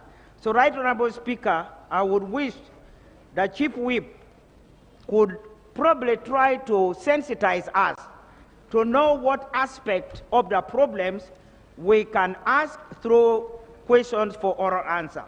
But we cannot stop members. I just plead with you with a lot of humility. There are some issues which are so burning that you cannot wait until a member waits for a minister to be brought to come to the floor of Parliament to respond to. Those issues, Right Honourable Speaker, I beg you with a lot of humility, allow members to raise burning issues, only that we need to know how burning is it, what is the magnitude.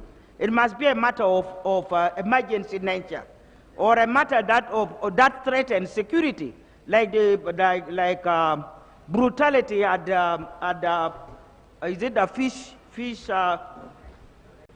Yes, exactly, by the lakeside. Those are urgent.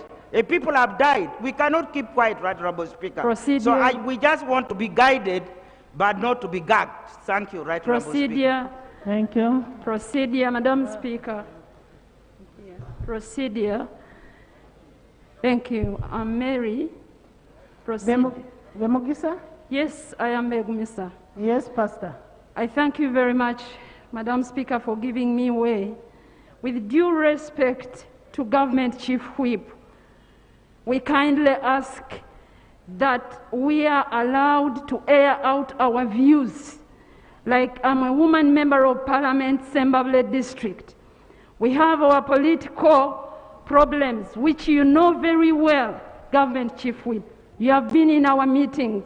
We shall not stop to talk about the health problems in our district. We need the hospital. We are working it out, our roads and everything. The best tool of a member of Parliament is his or her mouth. We shall continually talk for our people, especially for the issues that affect them. That's why we are here. I thank you. Right Honorable Speaker, allow me to clarify. Madam Speaker. Madam Speaker. Thank Madam you, Speaker. Right Honorable Speaker. Madam Speaker, before you... I just want to clarify, members. What I was giving was advice. It wasn't a directive. I was on advising you. I have been here for 5 years. I'm a backbencher. I got most of the projects by walking to the ministries and linking up with the ministers. But if you prefer to come on the floor, it's your right, and no one will stop you. But I just give you advice. Come to ministers. But I support you if you want to bring your issue on the floor. There is an answered question about the road reserve. Madam Speaker.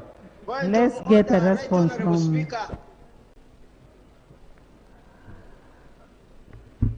Thank you so much, Right Honorable Speaker. Right Honorable Speaker, let me take this opportunity to congratulate you upon your becoming the number 5 of this country. And I also want to congratulate honorable members for making it to the 11th Parliament. I'm Nakadama Rokia Isanga. I'm a woman member of Parliament from Mayuge District, and I'm the 3rd Deputy Prime Minister and Minister without portfolio. Right Honorable Speaker, the issue of the road that Honorable Okupa has raised is very pertinent, and I know it is not right for people to construct in road reserves. But as far as I'm concerned, I'm going to consult, we make a follow-up, then we shall come back here and answer why it has been done so. I thank you.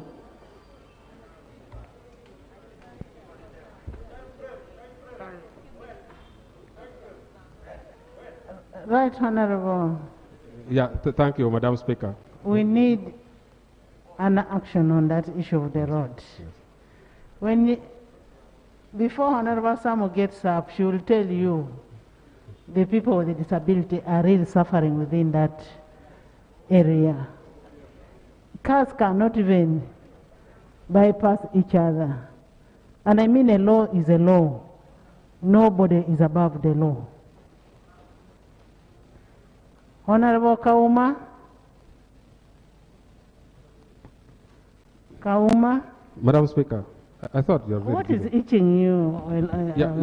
There's something very important, Madam Speaker. Thank you, Madam Speaker. Madam Speaker. Okay, just hold on. Yeah, Madam Speaker, there is something very important. Yes. When the Chief Whip was advising honorable members to go and contact various ministers in their offices, Madam Speaker, I have that experience. That has passed, Yes, Honorable Lanya. that's why I wanted to raise, Madam Speaker, so that it guides honorable members in the future. Madam Speaker, many of these ministers, they cannot make their personal decision if you go to them. Madam Speaker, we have ever gone to the Ministry of Health. Wherever you tell them your problem, they normally refer you to either Prime Minister or to the President. These ministers, they are not in charge of their offices. They are just there. They cannot make decisions. Honorable Lanya, Honorable Lanya, that's what I want to raise, our ministers are in charge. Honorable Lanya, our ministers are in charge. Don't belittle our ministers like that. Honorable Kauma, whom are you putting on order? Thank you, Madam Speaker. Yes, Kauma. Thank you, Madam Speaker. My name is Kauma Sauda Aliwa, Woman MP for Iganga District. I also want to take this opportunity to thank you for my first time to speak on the floor of Parliament and congratulate you upon your win for the Deputy Speakership. I also rise on the matter of national importance, but most of my colleagues have talked about it. It was about electricity, but they've talked about the connectivity. And I would like to also add something, that before the minister does his report or comes to give us a full report, he should also consider the cost of electricity, because most colleagues have talked about the connectivity. But we will remember in the President's State of Nation address, he complained about the distorted cost of electricity, and he guided and directed that power should be supplied directly from the dams to the industrialists to decrease or lower the cost of electricity to our people. But we are finding that our people are alarming, especially my people from the industrial area in the northern division of Iganga municipality. You find that there are so many mills there, rice and maize mills, but the costs are too high that they can't even fit them. And we also have another issue, that there are so many areas that were already surveyed and excavated for connection, but nothing has taken place. We would like the responsible minister to also help us and give us an update of how far they've gone about that. Then the other issue is about the sugarcane. Honorable Minister, as a leader who comes from Busoga, I cannot keep quiet because our people are still on our backs about the government indulgence, about what the government is thinking for them about the sugarcanes. Because last time I was watching news yesterday, and the problems and the challenges that the executive director of ATIAC was complaining of, she was saying that they don't have enough canes. Yet in Busoga, we have a surplus.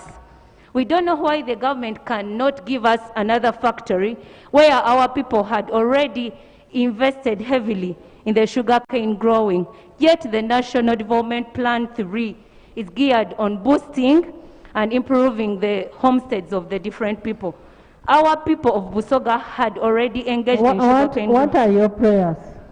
My prayer is for the government to indulge and help us. What can it provide for our people so that the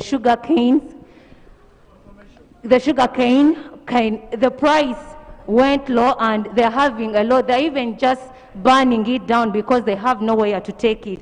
Even the ordinary people, information granted. Information, Madam Speaker. On the issue of sugarcane, for record purposes, I am Isavi David Aga, representing the people of Jinja North. 2 years ago, His Excellency the President was in Bugembe Stadium and promised to provide for funds to build a sugarcane mill that will help the people of Busoga in as far as sugarcane surplus was concerned. Madam Speaker, I want to bring to your attention and honorable colleagues that as we talk now, people have resorted to burning sugarcane. People have resorted to plowing out sugarcane. Reason, there is no market. And yet, they use a lot of money to plant sugarcane. My prayers are, let the Minister of Trade follow up with the President in as far as the presidential pledge is concerned. I beg to move. Government, can you make a follow-up on the issue of the sugarcane in Busoga? Next item. Next item. Item number 3 on the order paper. 3.1, statement on government business for the succeeding week of 17th to 19th August 2021. Right Honorable Speaker, honorable members of Parliament, statement of business by the leader of government business. Rule 28 of the Rules of Procedure requires the leader of government business to make a statement in the House regarding the government business of the succeeding week. I'm therefore submitting the following business for the succeeding week, 17th to 19th August 2021. 1. Electricity Amendment Bill 2020. 2. Request to relocate funds from Rural Electrification Agency to Ministry of Energy vote. 3. Request to relocate funds from Ministry of Science and Technology to State House vote. 4. Statement on government successor project for NUSA 4. Right Honorable, I beg to submit, and I lay this on table. Thank you. Please lay on table. Next. Item number 4 on the order paper, motion that thanks of Parliament be recorded for the clear and precise exposition of government policy contained in the address on the State of the Nation by His Excellency the President to Parliament the Friday, 4th of June 2021. Guardian, Madam Speaker. Members, I would like to have item 5 being discussed before item 4. Item 5 on the order paper, motion for consideration and adoption of the report of the Parliamentary Task Force on the national COVID-19 response. A motion was presented in this House yesterday, a very good motion, and there is a response from the government chief whip. Thank you, Right Honorable Speaker. I really appreciate the chairperson of the task force for the good work and the report that was presented. Government has received this report, but we do feel that for us to do justice to the recommendations and the issues therein, government is given 2 weeks so that we prepare a comprehensive response where we shall have cabinet input, because from the time... Procedure, Madam Speaker. From the time this procedure. was... Yes, a procedure matter. Madam Speaker, as a sportsman, when I read today's order paper, I thought that today we are going to give something to the sportsmen in this country. When I heard on the detention of Uganda police, of the detention by Uganda police on the return of Mr. Julius H. Toreko, that we are going to get a statement from the internal minister. And another one on the facilitation of the men's national basketball team, and that we are going to get a statement from the Minister of Education and Sports. These 2 items, when they are just skipped like it is today, And even yesterday, it was the same issue. So it means we are doing a disservice to the sportsmen in this country who are busy making us proud in Tokyo, who are busy preparing to make us proud again tomorrow in Tokyo. And when you tell them that their matters are just pushed day by day to the next date, Madam Speaker, I think we need these two statements so that we have a discussion as Parliament. I beg to move. We shall have the statement on Secretary Eco. The issue on basketball has been handled. Procedural matter, Right Honourable Speaker, you had actually directed the Minister of Education to come back to Parliament on Tuesday, which is 2 days ago, to inform Parliament about the emergency money that we needed in order to allow some of our sportsmen and women to participate in the current game. I think it was about $179-something thousand. And you actually instructed the minister to come back on Tuesday with the report. And we also requested that they should also come with a planned investment in sports as a matter of national interest, because the sports is really boosting tourism and boosting the image of Uganda outside there. So we believe that the minister cannot defy your instruction and just keep quiet, because we kept quiet on Tuesday. Yesterday we kept quiet. Are we going to keep quiet again today about the matter? Honorable Cecilia, my instructions, my orders have not been defied. I had a meeting with the same said people, and that's why I'm telling you the issue of the basketball has been finalized. What we are waiting for is a report on Secretary Eco. That's what we are waiting for. As we speak, the team should be en route to Cairo. Can you finish your statement? Thank you, Right Honourable Speaker.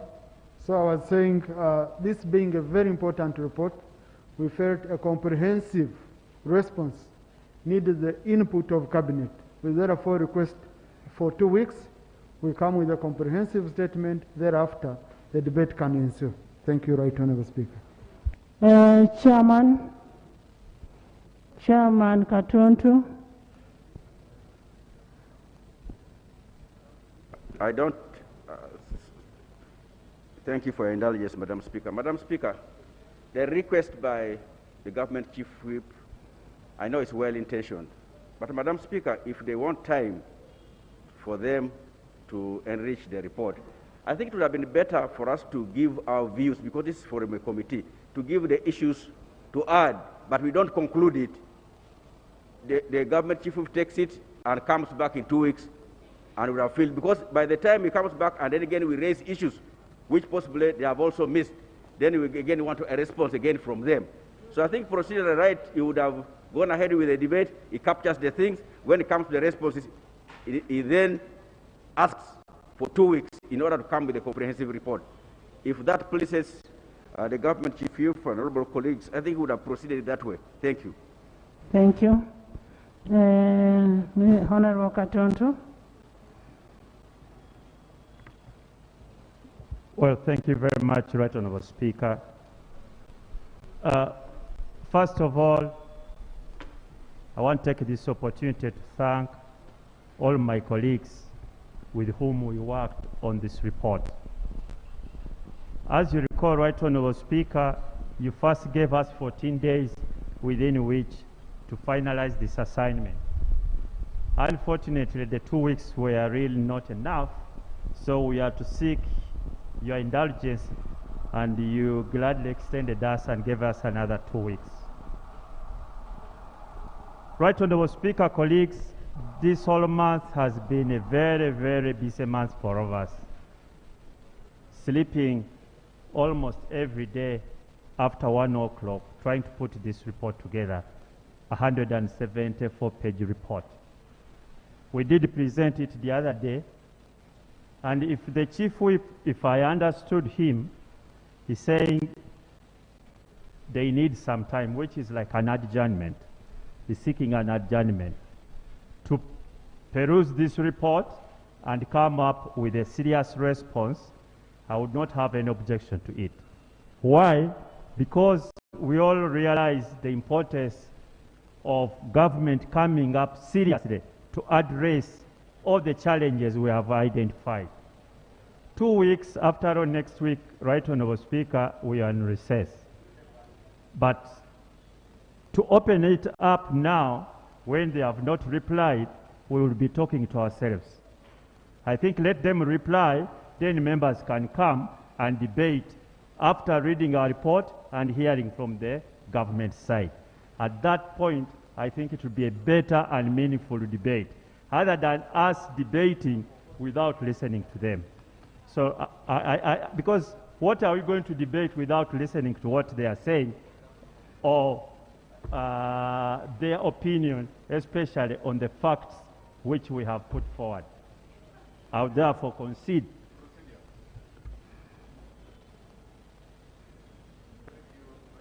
Speaker, with all due respect to the chairperson of the task force, the Honorable Katuntu, Senior Counsel, Madam Speaker, this House is governed by laws and the rules of procedure, and I would like to be guided. And Madam Speaker, you are the custodian of the rules. Under which rules, Madam Speaker? Under which rules? It's on a procedure matter. And I would like to know under the rule that when a report is due for debate, the proceedings, whatsoever, it becomes the property of the House. Under the doctrine of separation of powers is unequivocally clear. This is the legislature. And the good governance would demand, even civility, that this House should not allow executive to arm twist the business of legislature when it is due and it is proceeding. I just wanted guidance from your chair, Madam Speaker, with your due indulgence.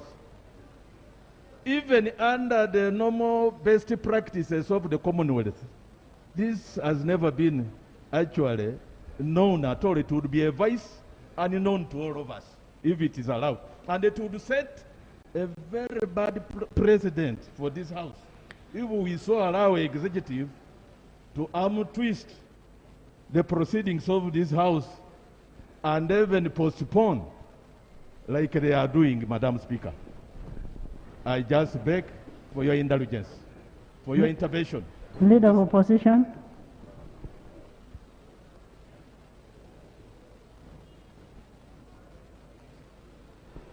Had Honorable Katuntu finished? Had you Right finished? Honorable Speaker.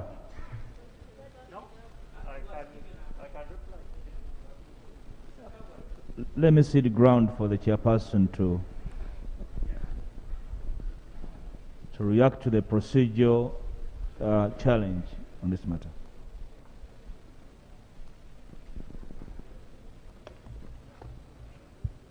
Thank you very much, Right Honourable Speaker.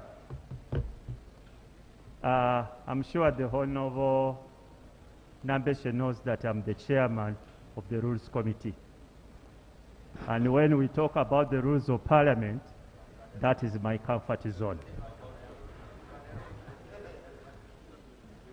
There is no rule under our rules of procedure which prohibits the government to reply to a report that has been made by Parliament. There is no rule at all. It's not there, doesn't exist. My understanding of the Chief Whip's application, if I may call it so, is can we adjourn this matter until we reply to that report? Then we can open it up for debate after we have listened. Because most of the findings we have found, actually we faulted the executive. It is fair that actually we give them an opportunity to reply to us. And you see, if your facts are correct, like I know my facts are correct, they have been founded on evidence, I don't have any problem. Absolutely. So, in my view, there is no rule, actually, which my colleague is trying to cite under our rules of procedure. It doesn't exist in our rules of procedure. What exists is that give chance to the other party to reply, then you listen to both sides, and we can have a meaningful debate. If we talk to ourselves, it would be a monologue. We produce our own report, we debate it without listening to the other side. Does that make sense? I think it doesn't. I thank you, Right Honourable Speaker. Thank you so much, Honourable Katonto. One thing I realize is government appreciates this report, and the report is factual. And when you look at this report, the report is cross-cutting from health, security, education, all other sectors. And the other thing is that what government wants to do is to come with an appropriate action to the report from cabinet, not a single minister saying, I will do this. We have realized we have issues with a minister making a commitment in the House. This report must be taken to cabinet, and they must resolve on the issues that have been raised. And that's why they are asking for the additional 2 weeks for them to get appropriate action and take action to what has been raised. I am giving you the 2 weeks. Come with a response from cabinet on all what has been raised. Look. By producing new compounds that will do interfere with those processes, and those new compounds work as medicines. They can be presented just in different forms. One could present it now, say, in the form of a syrup like this. Dr. Lutoti isn't alone in the process of securing remedies to COVID-19. Kampala University Beauty Products is also innovating Pilosa Herbal Pain Relief, which they say can help reduce dangers of wearing a face mask for long hours. This Pilosa Herbal Pain Relief, it has essential oils, our oils, our own making from our plants,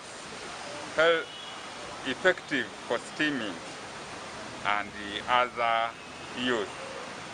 Meanwhile, with lockdown on schools extended, senior educationist in Sumbalias is worried that unless National Curriculum Development Center acts swiftly, Uganda may lose a generation. It may be very difficult to have a full coverage of the syllabus as they were laid down by National Curriculum Development Center.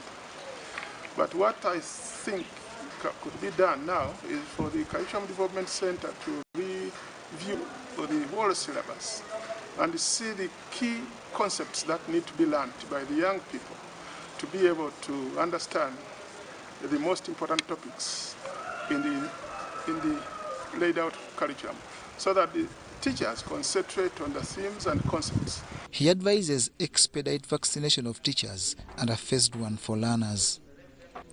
This, he says, will avoid scenarios that befell candidates last time out when the entire syllabus was taught in a very short time.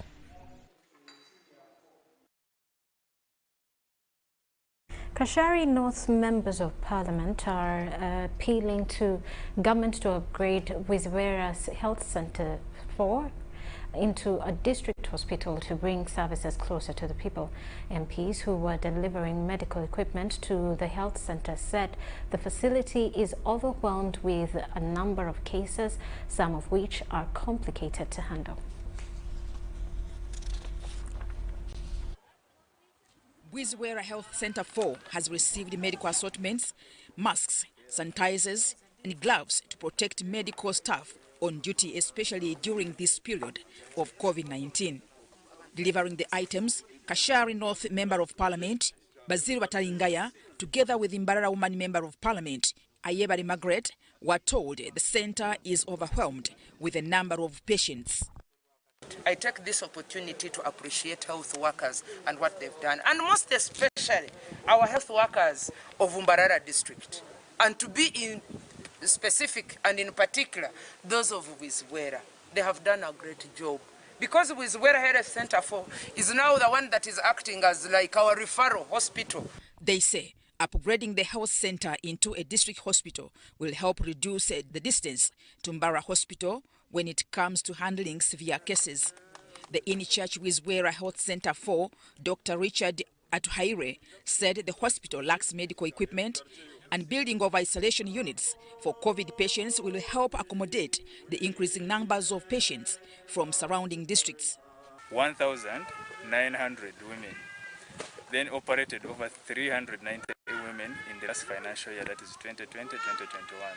By all standards, that is more than what a health center 4 should be doing. On another part why it should be expanded into a general hospital is because it is near the referral center, Mbarara Regional Referral Center, and by building a nearby general hospital, it would help decongest the Mbarara Regional Referral Center by cutting off the districts that are near this side, that is Shema, Buhweju, Chiruhura, and Ibanda. MP Ayebare Margaret appealed to the public to adhere to the standard operating procedures to curb the spread of the coronavirus.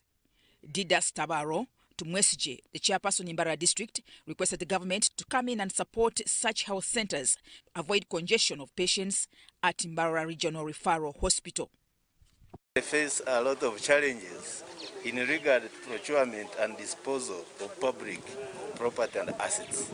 So I have appealed to the members of Parliament to look into amending the procurement law such that they can allow the local government as an entity to procure goods that are that do not exceed 10 million.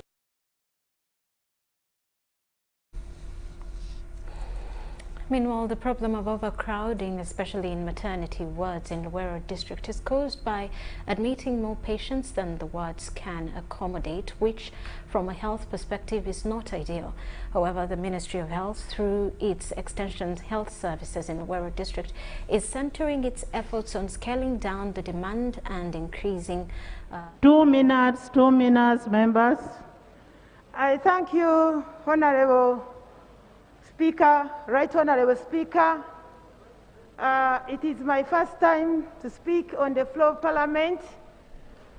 Allow me to congratulate you upon your attaining the very important position as the Deputy Speaker and fellow honorable members of Parliament as well. My name is Katsime Annette Mujisha, the woman member of Parliament, Bushenyi District. Right Honorable Speaker, I stand in to support the motion. Right Honorable Speaker, the President in his address was very clear and precise on the following points. Number one, the past performance and the challenges of the economy. Number two, consistency in emphasizing national development in priority areas. Members, can we have order? Which include commercial agriculture, industries, ICT, services, and infrastructure. These sectors are detailed on page 11. Right Honorable Speaker, it is these priority areas highlighted by His Excellency the President that are meant to show proper utilization of resources. No wonder the subsequent speech address was well. Sekavira Dennis. Sekavira Dennis.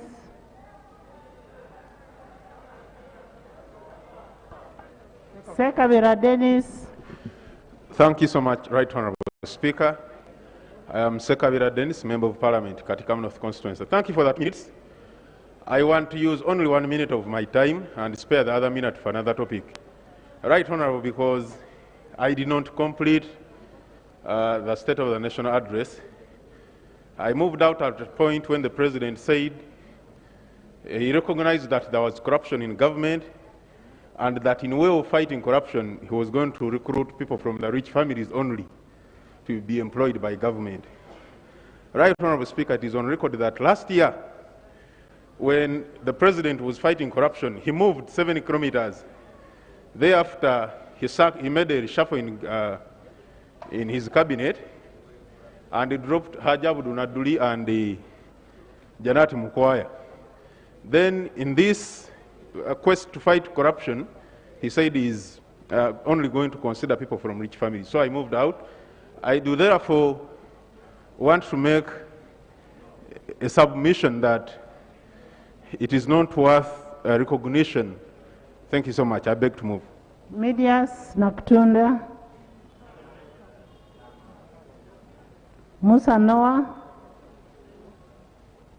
Musa Noah.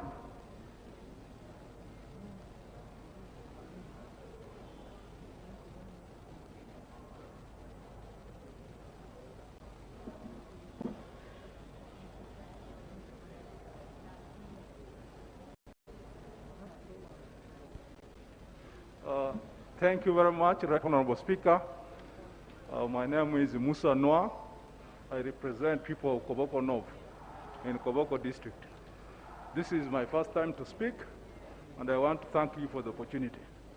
I rise to support the motion that was moved by my colleague yesterday regarding State of Nation address. I want to say the speech of the President was very precise on issues that pertain to this nation. He was very clear on areas of investment that the country needs to invest in to drive forward the economy of this country. His analysis of the markets we have at our disposal, both internal, East Africa, and Africa International, was very good. And I want to say we should thank him, especially in his efforts of doing joint infrastructure investments with the DRC to expand the market in DRC. However, Right Honorable Speaker, there are areas in the President's speech that really needs for us to reconsider, especially the issue of corruption. I really wanted to see the President come very clearly with the how part of dealing with the corruption, because this is a fight which has been raging for a very long time. We needed to be convinced that it is not the usual rhetoric. I was also concerned when the President said the descendants of the resistance will be the one to push these countries forward because they work for passion, not for money or salary. I want to say it is not true that it's only the descendants of the national resistance movement that work for passion, but not money. And it is not also true that all of them work for. Honorable Cecilia Okwal. Honorable Cecilia Okwal.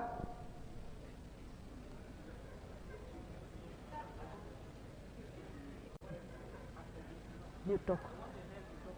You talk. Talk. Honorable Cecilia Okwal.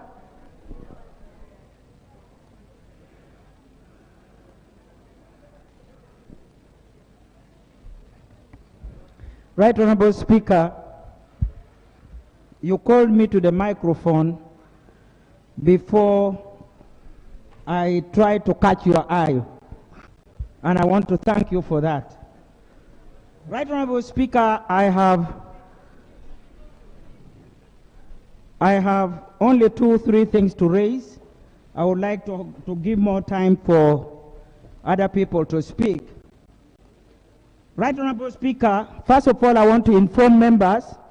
So many members have been asking me what PAO is all about. PAO is a continental women organization that struggled for liberating the continent of Africa, and it is very surprising, particularly for the young women, to learn that PAO came into existence before OAU.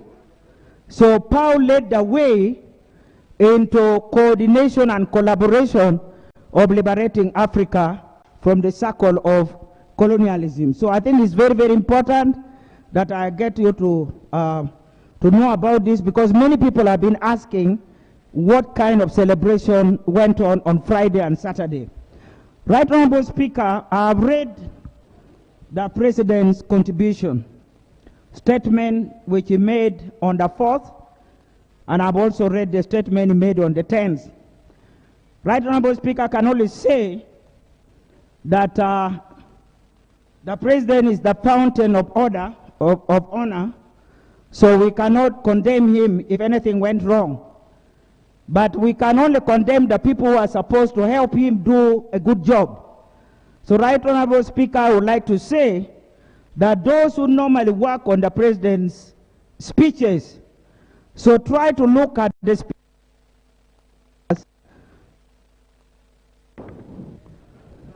Right, so, Right Honorable Speaker, Right Honorable Speaker, the two items I would like to make is that I want to bring to the attention of the President that the recent appointments that were made, particularly permanent secretaries, only 3 from the east going through north up to West Nile, only 3. If I had time, I would have mentioned the names. There is somebody called Kate Lamaro, Alfred Okidi, and Alex Okello. That's all. There's no any other person right from I think Tororo, right down up to West Nile.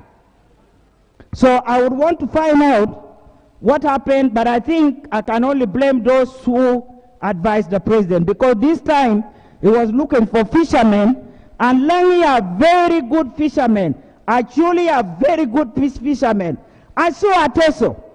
So I think it's important that the list be reviewed, and we also know why people who have been so dedicated and known for their services, like P.S. Obong David and Mugoya, why they should be retired in public interest. We as Parliament, and particularly people who know them, to have served so well for all these years, we want to know what crime did they commit. Were they involved in corruption? Were they involved in anything that would bring down the image of Uganda? We would want to know this. So, Right Honorable Speaker, there are many issues that I want to bring, but as I have already said, I would want the opportunity to be given to others, but I also want the Parliament to know that as a mother of this country, I was extremely excited for the President to recognize that the best fishermen in Uganda are women. So it was as if he listened to my last speech as we closed the 10th Parliament, because I was condemning government to have forgotten that women also qualify to be Prime Minister, at least deputies, that women who are qualified to be top leadership, to occupy top leadership position. So I'm very happy today, Right Honorable Speaker, that the President, through the eyes that he has, was able to listen to the cry of the mothers like me, that today I have a Vice President who is a woman, today we have a Prime Minister who is a woman, the first Deputy Prime Minister a woman, the third Deputy Prime Minister a woman. That is enough to tone me down, but not to silence me. We need more. So, Right Honorable Speaker,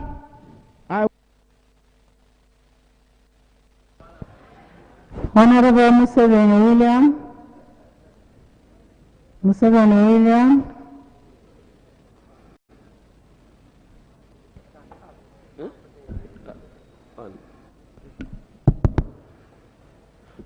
Thank you, Honorable Speaker. My name is Museveni William. I'm the MP representing Ibuekura South constituency in Mbele district.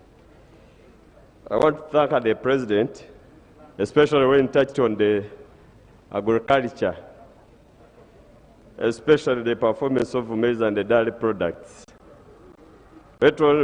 Honorable Speaker,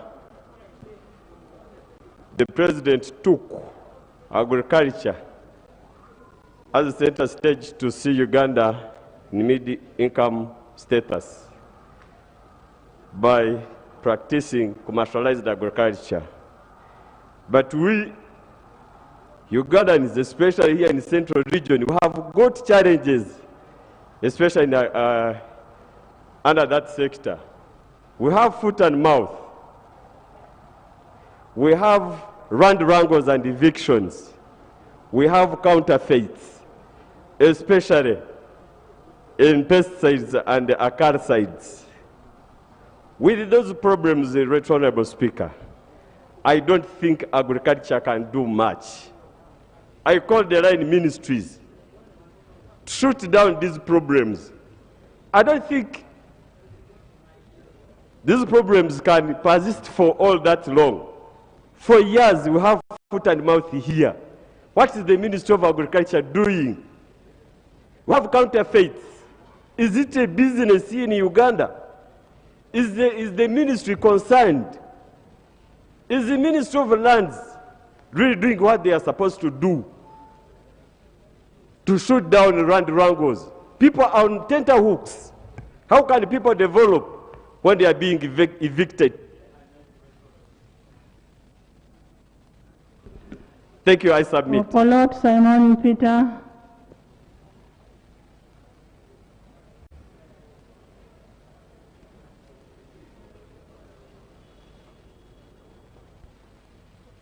Thank you so much, Right Honorable Speaker.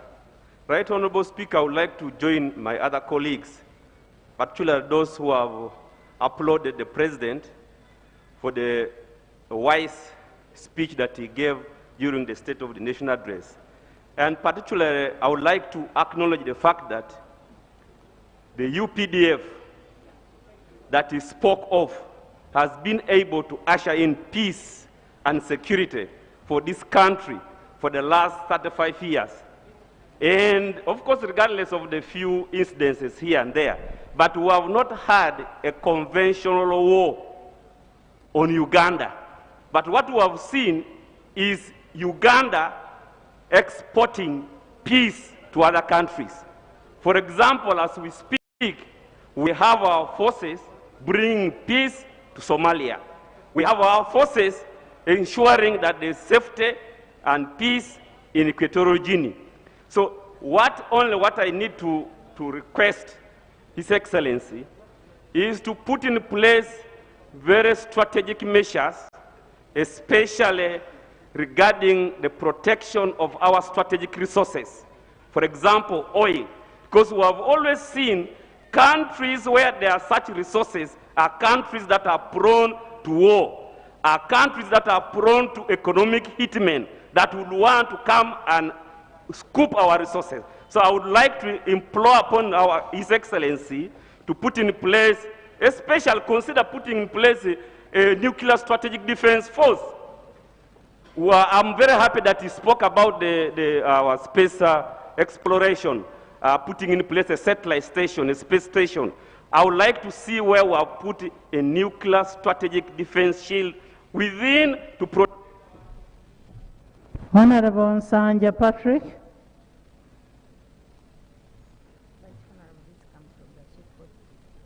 Okay. Thank you.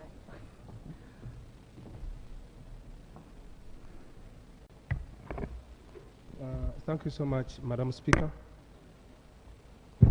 Thank you so much, Madam Speaker. My name is Nsanja Patrick. I represent the people of Ntenjeru South, which is situated in Kayunga district. Patrick, speak up. My name is Nsanja Patrick. I represent the people of Ntenjeru South, which is situated in Kayunga district. Madam Speaker, I also join others in thanking you for steering this House in the direction that is appreciative to members of Parliament. Madam Speaker, when we talk about the State of Nation address, we see the President performing his constitutional duties. And in response, the leader of opposition is also mandated to give an alternative report in the form of interventions and the way forward. I would therefore want to thank the Leader of Opposition for the elaborate interventions that were reported here. Madam Speaker, particularly I will talk about the corruption in the country. In his speech, the President alluded to the fact that there is corruption in the country. And true, the vice of corruption is very, very rampant, because it is seen in say forms of technocrats exaggerating figures in procurement. But he does not come out clearly to talk about the strategies of curbing corruption. Madam Speaker, I would urge this august House, when it comes to the budget of judiciary, to correctively support it, because we have the anti-corruption court in place. We would really support the budget to be hiked such that the cases in respect of corruption should be handled amicably. The other issue, Madam Speaker,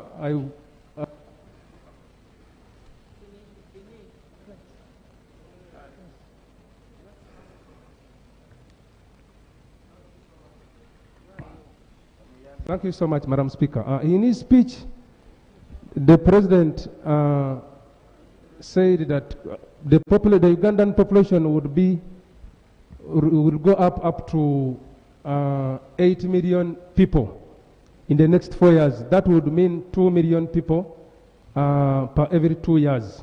But he does not give the strategy as to how the population increase shall be catered for, say, in terms of resources, say, the land for the agricultural growth and the indications how people would be really supported in health sectors, schools, because the population would have gone up. So that is very key, especially when we are handling matters of, say, national importance, because health, education, agriculture, and security are very key, especially when the population is at the rise. Madam Speaker, you will also allow me to officially notify members here that we have lost a gallant and the senior cadre, the Honorable Victoria Kakoko, who served in this parliament he represented the people of Mukono district as well as Kayunga district, and she was a 3-timer in the parliament. Her burial will be on Friday tomorrow at 2 in my constituency, that is in Tenjeru South, at Nazigo, Kayunga district. Thank you so much, Madam Speaker. Can we observe a moment of silence for our departed comrade?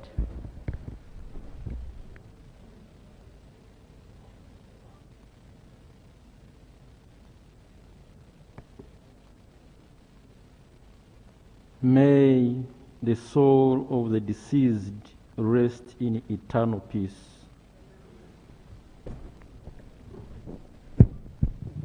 Honorable Edakasi.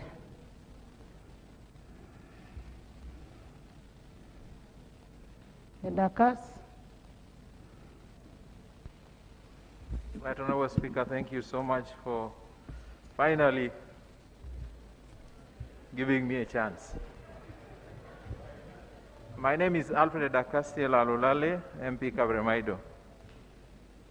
I'd like to thank the President for his intentional insistence on making sure that infrastructure in our country is a priority for budget.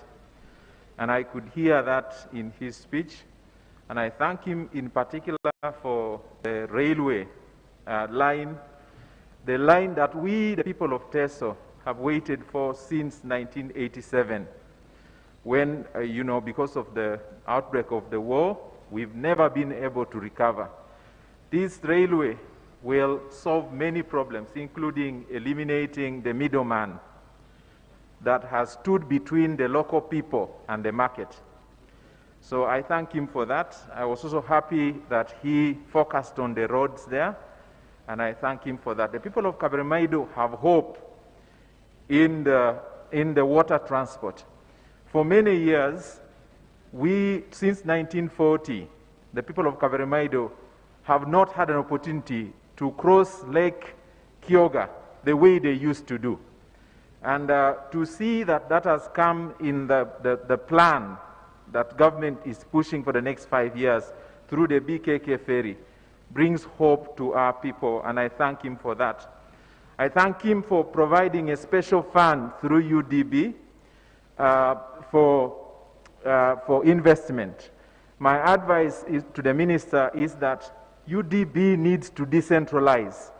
The people up country cannot access this fund. Decentralizing the office.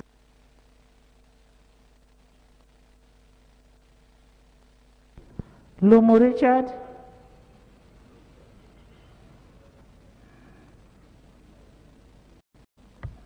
Thank you very much, Madam Speaker. This is also my maiden speech, and I have realized that for your eye to catch people like me is very difficult. But I want to congratulate you, Honorable Speaker, for attaining such a very high office of this nation. Madam Speaker, I want to raise two issues. One is the parish model, which was proposed by the President. But Madam Speaker, if you go to my constituency, for example, and the sub-region, Muvende sub-region, and you talk about parish model, none of the people there understand it. What they understand there is a cooperative union known as Wamala Growers Cooperative Union.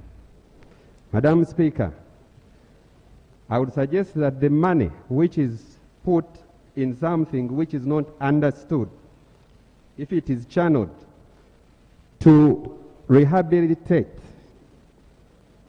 cooperative unions, to act as a market for produce of the people of Uganda, it would help to fight poverty.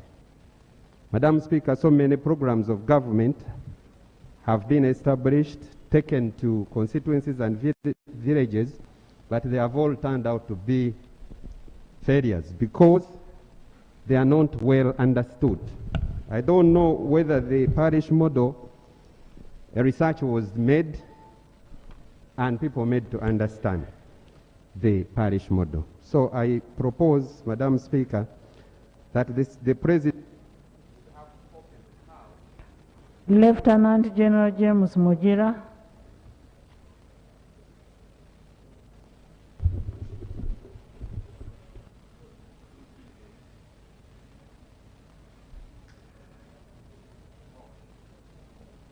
Thank you, Madam Speaker. For a code, I switch off. I thought he had called me again to speak.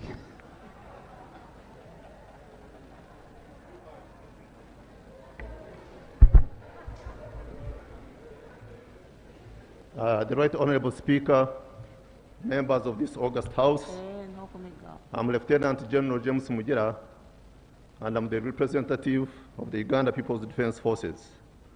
I do rise to make a contribution, Right Honorable Speaker, to the debate on the State of the Nation address by His Excellency the President, specifically his views on page 22 about the development of society during the first through to the second, the third, and the fourth industrial revolution. But before I proceed, Right Honorable Speaker, this being my maiden speech, permit me to add my voice in congratulating you upon your election and assumption of the high office of the Deputy Speaker, and also to pledge my constituency's total and unwavering support and cooperation during your term of office, Honorable Speaker. Right Honorable Speaker, the President commented on the fourth industrial revolution and observed that many times we have had to swim against the current. He indeed quoted the late Julius Mwalimu Nyerere, may his soul rest in eternal peace, that Africa needs to run while others walk. Right Honorable Speaker, society does not develop by accident. Developed societies at whatever level they are now is a result of advancement in the area of science and technology. Outside this Parliament, Right Honorable Speaker, I have special interest because I'm the head of the defense industries in this country.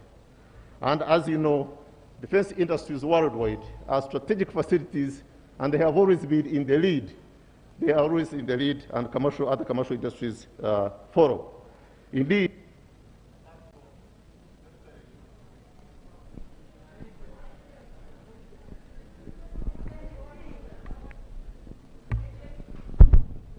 okay, I can't go. Thank you very much. I just wanted to say that apart from the military inventions of the ballistic missiles and nuclear technology, inventions like digital technology, the internet, satellite navigation, plastic surgery, the microwave, water purification, etc. have all been inventions of the military. I can see you don't have a lot of time, but the point I wanted to put across, Right Honorable Speaker, is that when we are talking about for the fourth industrial revolution, we are talking another language altogether. We are talking about artificial intelligence. We are talking about robotics. We are talking about genetic engineering. We are talking about cloud computing. So in Uganda, what are we talking about now? In Africa, what are we talking about? In the state where we are. How can we talk of the socio-economic development of this country when we don't talk about science and technology? To make my prayers, Right Honorable Speaker, in the concluding statement of the President on that point, he said that Uganda will not miss the bus of history again. I call upon honorable members that during this 11th Parliament, we pass necessary legislation that will help us to advance to another level as far as science and technology is concerned. I call upon honorable members, we need support, among others. One, provide all the support, including approving the budget of the Ministry of Science, Technology and Innovation, especially the Innovation Fund. Two, support the proposal to have our great resource of scientists who are already doing a commendable job, as we witnessed during COVID, to be well remunerated. Finally, support institutions like the Uganda Industrial Research Institute and Rural Defense Industries, which falls under my docket. Dr. Peya Atim. Dr. Tim Apeya.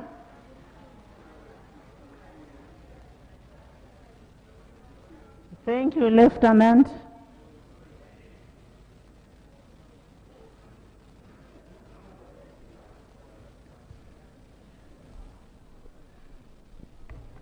Thank you, Right Honorable Speaker, for giving me an opportunity after staying in the House here yesterday up to 7. Right Honorable Speaker, I stand here to add my voice on the State of the Nation address that, in my opinion, address the key critical issues of economic development. The aspect of the speech highlighted the issues of fiscal decentralization that this country has been grappling with for quite some time. As a country, we adopted the Local Government Act in 1997, and we've done very well in having constituencies, sub-counties, but we had not really done well in terms of sending money to the communities. And therefore, I would like to appreciate in that speech where the whole component of parish model, but also all the different aspects of financing that goes down up to the community level.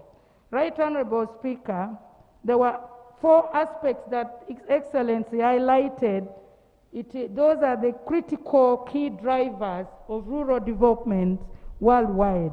And in my view, I think that if we implement all these issues that His Excellency highlighted, our country will achieve its destined vision. Finally, Right Honorable Speaker, there was an issue of the impact of COVID on our economy. Much as I appreciate the alternative views that our leader of opposition highlighted, I also noted that in the World Bank report of June 20th, that worldwide all the economies are affected by COVID. Just 1 minute. Lukwago John Paul.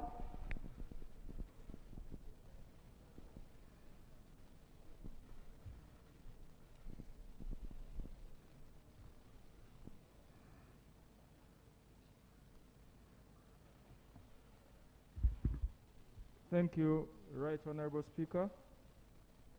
My name is Lukwago John Paul, Member of Parliament, Chotera County. By and large, the President addressed in a post-mortem way most of the issues that are affecting us as Ugandans. I'm only falling short expressing my reservation about the concerns he raised that can move the industrial sector in this country. He mentioned 3 bottlenecks, which was the cost of money, the cost of transport, and then the issue of electricity, and of course labor, which were 4. However, I felt a little disappointed when it got to the issue of electricity. The President clearly mentioned that the mistakes that were made, the mistakes that were made for, that is the Umeme and Bujagali projects were fundamental in raising the costs of power in Uganda, whereby he mentioned that to the extent of about 55.3%. However, the President never expressed any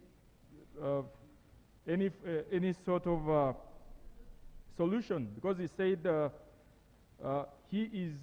all this happened, yet he was the leader of government at the time, and it was not in his knowledge.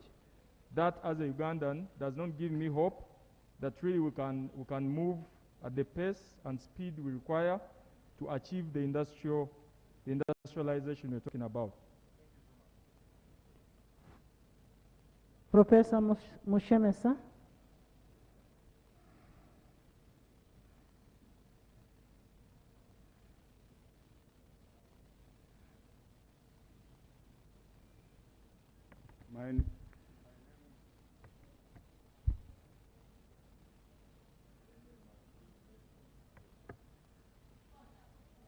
Thank you, Right Honorable Speaker.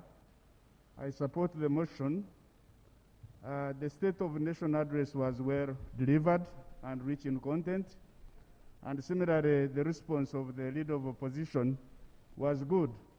One of the indicators of a growing democracy is having an organized opposition with alternative policies and responses. Thank you very much.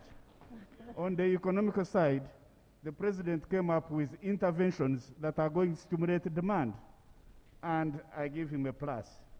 On security, he's committed to having a professional army and security agencies. We need stability if we are to move forward. On the foreign policy, his vision on regional integration and having regional markets is very important. But if we are to make a breakthrough, we need to break through a global market. Finally, I'm impressed by his determination to fight corruption. I hope this time we shall join hands together, all the stakeholders, and fight corruption. Because one of the crises that is facing Africa is corruption. If we can reduce corruption by 10%, we shall have substantive resources to move our economies. Thank you, Right Honorable Speaker, for giving me time. Honorable Katesh. Jennifer Muhwesi, also be near the microphone.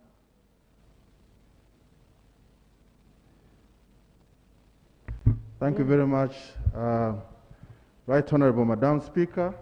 I rise to support the motion and commend the President for a well-elaborate speech that he gave.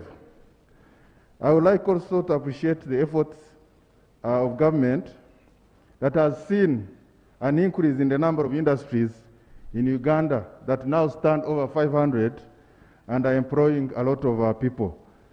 It's a good job done by government, and we believe that this has been as a result of good governance as well as good policies. Madam Speaker and colleagues, while we are proud of this achievement, I would like to indicate that very many years back, Uganda used to be a net importer of most of the products that we are producing here now. And as a result of these industries that have grown, we have cut down on the imports we used to import from our neighbors. Often this has led to trade wars and discomfort in our region. Madam Speaker, a case example is our milk exports to our neighbors that have been denied market over the last 1 year. And this has affected our farmers and has affected our revenue. And we have seen our exports in the region decline. Madam Speaker, I would like to request government that we need to have strong negotiators that will be able to stand with the East African Community Treaty and discuss with our neighbors so that we have free trade in the region, so that as we go into production, we produce with the market. I beg to submit. Thank you, Madam Speaker. Honorable Moes. Jennifer.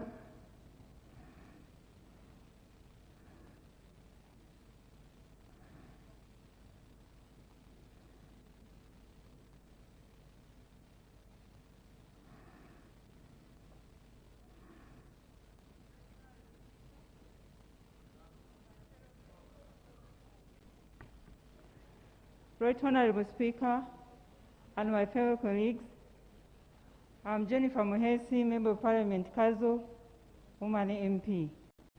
This one being my maiden speech, I would like to congratulate you, Honorable Speaker, Right Honorable Speaker, for the victory you achieved. And I congratulate all of you. I know what I went through is the same as you went through. I'm here to support the motion that the President's national address was very good and needs to be recognized and be supported. One, I base on two things. One is the security of this country. It has all been his effort to make sure that we have the security, that we even export to other countries. Two is the East African integration. That also has been all his effort, and we believe that we join hands with him. If we join hands with him, we will have a very good market as East Africa, and all that we are producing, we will have a market as it has been a challenge. Maybe the third one, it's on my fellow opposition. If it was not him, to have an organized opposition group that will always oppose, whether it is good or bad, but still continues with them and continue doing the right, what we call the right thing. It's all about his effort. Honorable Gwal Goli.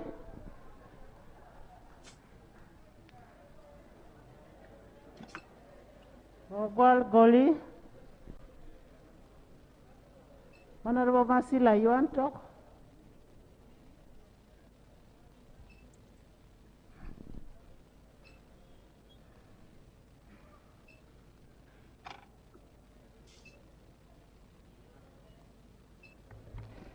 Thank you very much, Right Honorable Speaker.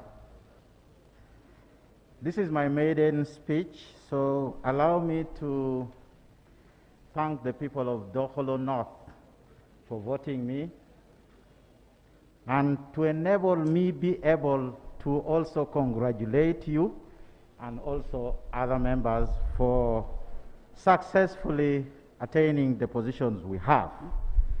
I have come here to support the motion and thank His Excellency the President and also the speech made by the Leader of Opposition. In the paper of the President, I particularly love when his presentation is based on figures particularly related with growth, elaborating the growth of the economy from 1.3 $3 billion US dollars in 1986 to $40 billion US dollars. I also appreciate and recognize the challenges which he mentioned, from locusts to floating islands, but a major one is the corona one. Madam Honorable Speaker, I want to say that the corona suppressed the demand and it also suppressed production. That was key in suppressing the growth of 3%. So it is, I do not understand why we can say that we cannot talk about corona as a challenge which has affected our development. Honorable Speaker, I was also very happy with the paper, particularly on the socio-economic development, where the President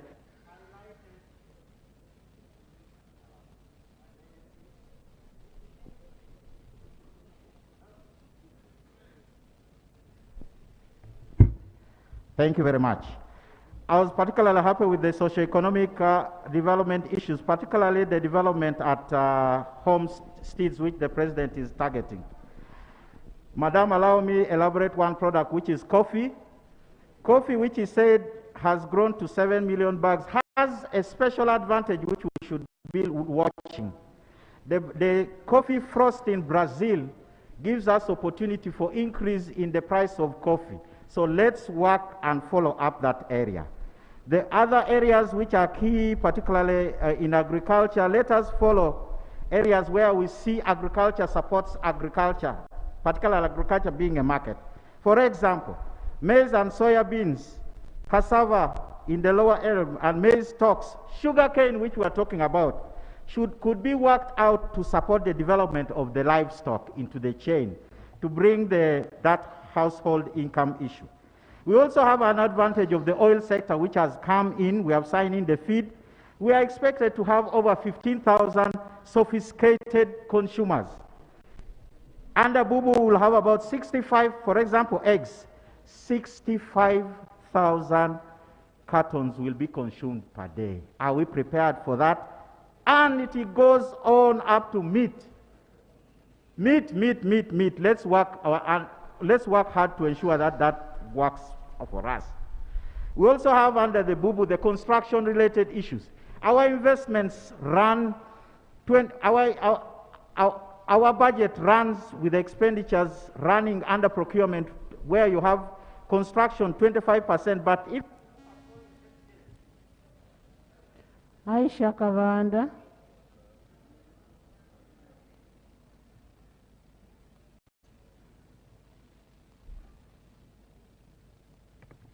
Thank you, Honorable Speaker, for catching my eye.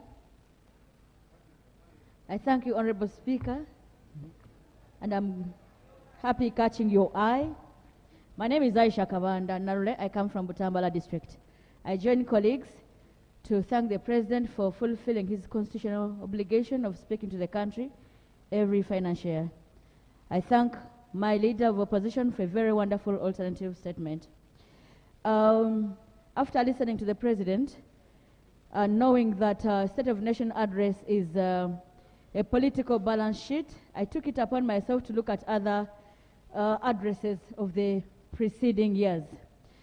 I found that in 2018, after the death of AIGP Kawesi, the President told the country that police had been infiltrated by some criminal elements.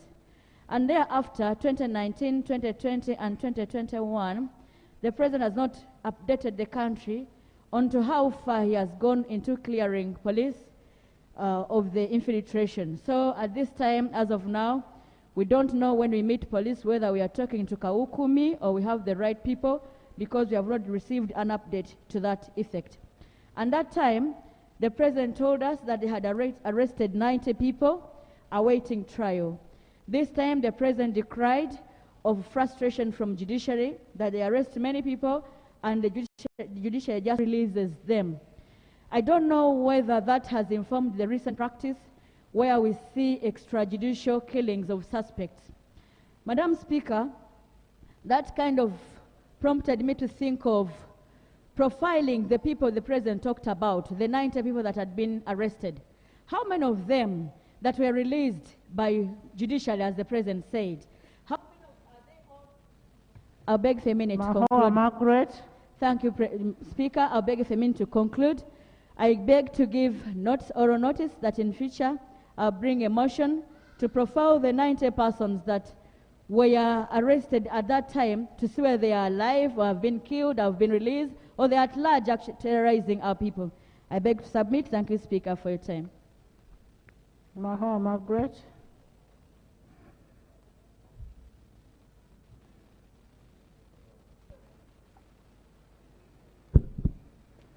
Thank you, Right Honorable Speaker, for the opportunity you've given me to express my views on the state of the nation as per the speech of the President. My name is Makoha Margaret.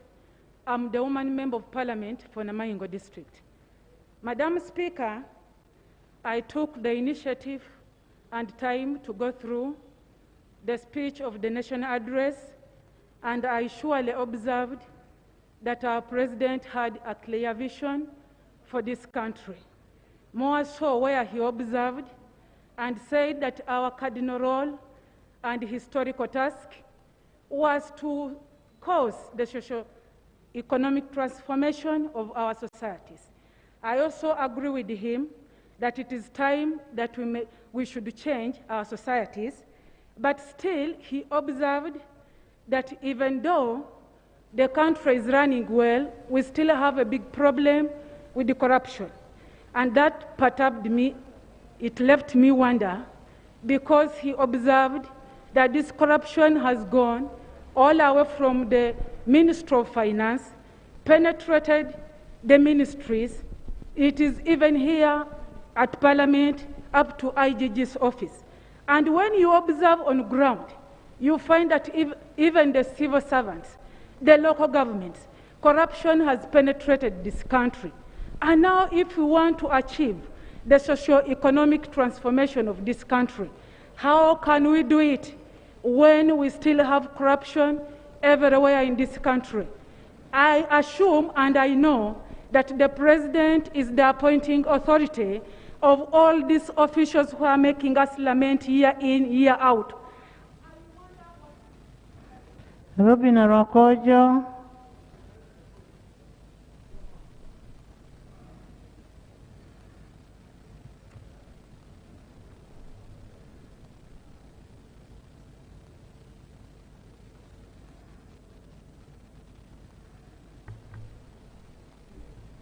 Thank you, Madam Speaker. I join my colleagues in supporting the State of the Nation address that was delivered on 4th June 2021 by His Excellency the President. I applaud him for its content, for it was very relevant to what is happening in this country. I recognize him as a God-fearing person. I know he talked about the Passover feast, and indeed I know that in Romans 13:1, leaders are anointed by God. I'm thankful that what he refers to as temporary phenomena, being the rising water levels in the lakes, the landslides, and corona, have been dealt with, although we are still dealing with corona. I'm also thankful for the fact of food security, especially during this period of corona, in particular in the rural areas. It's important that we join the money economy, and this calls for continued sensitization and provision of equipment, pesticides, acaricides, and vaccines to the population. He noted our maize can be absorbed but requires careful handling. It requires increased efforts by extension workers and also by the DVOs in our districts. Commercial agriculture is an area he encouraged using the parish model, and that I would support too. I thank him for the wholesome consideration of factors that facilitate agriculture, like the road network, markets, availability of funding for farming, and electricity. And I do support the parish model. I encourage production, storage, processing, and marketing, and these should be emphasized. I would also like to thank him for consideration of the youth, and to pray particularly that attention be given to the girl child and she be protected from abuse. Thank you, Madam Speaker. Akelo Christine.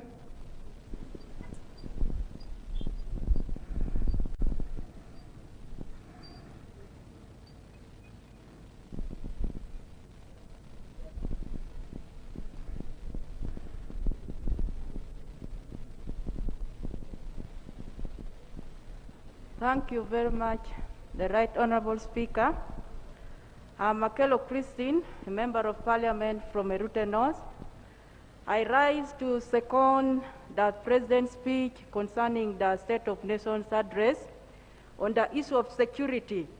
Security is a fundamental, it is a key.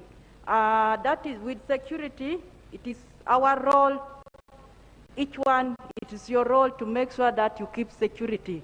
And with security, that's where our economy and social and political life can grow. I quote what the President said, the challenge is the police. That time they use the mobile phones, they're supposed to use the radios. I want to say this, I've been moving around, but I still see the policemen on WhatsApp and playing around with our phones when they're on duty. So I'm urging the security people, maybe if they're going on duty, they should be told to leave their phones behind at the counter, the way we members of Parliament leave our phone when we are on duty. So I thank you so much. I beg to submit. Thank you, Carla Kevin. Honorable Carla Kevin.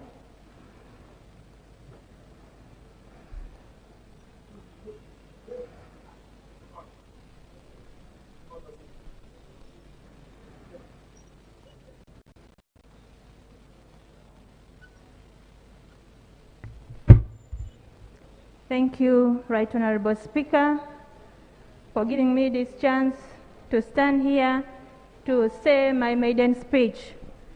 Members, my name's Carla Kevin Ojinga. I am the woman MP for Palisa District. I am standing here to support the motion that was moved yesterday about the fulfilling of the President's speech on 4th of June 2021. Madam Speaker, I rise here to thank the President for fulfilling his pledge on building for us the long-awaited road, and that is none other than Tirinyi to Palisa and Palisa to Kumi, Palisa to Kamonkoli. I must testify that that road is one of the best roads in the eastern region as we speak right now. Madam Speaker, I also want to thank the President on his speech. He spoke about the issue that is affecting us right now, the issue of corruption. He spoke about it. He said that we should focus on fighting corruption, commercialization of agriculture to raise the household incomes, among others. And he has been insisting on the word that he says that we should avoid okolera echida chonka asoma anwa quake. I'm speaking in my language. So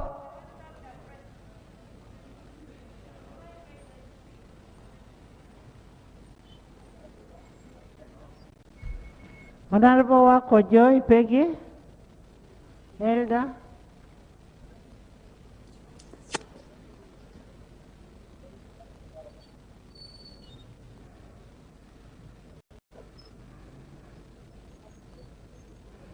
Then Tevandeke on the side.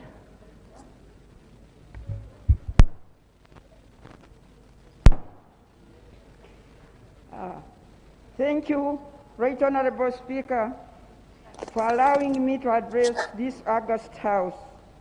My name is Peggy Joy Wako, National Female Member of Parliament, representing old persons.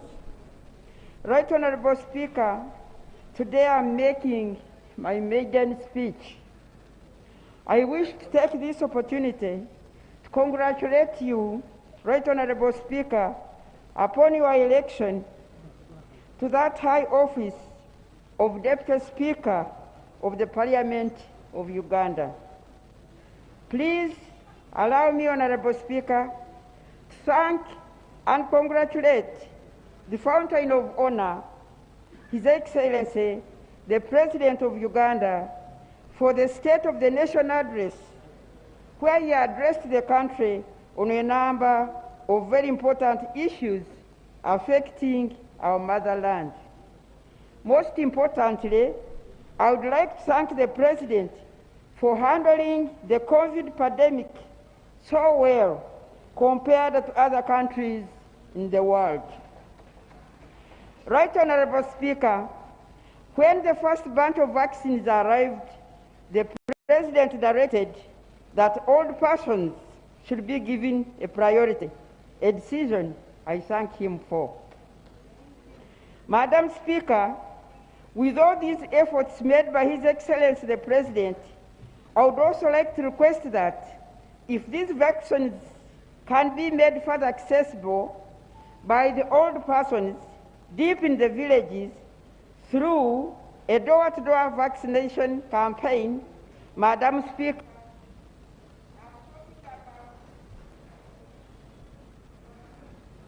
Honorable Kumo, Tebandeke, then Okumu.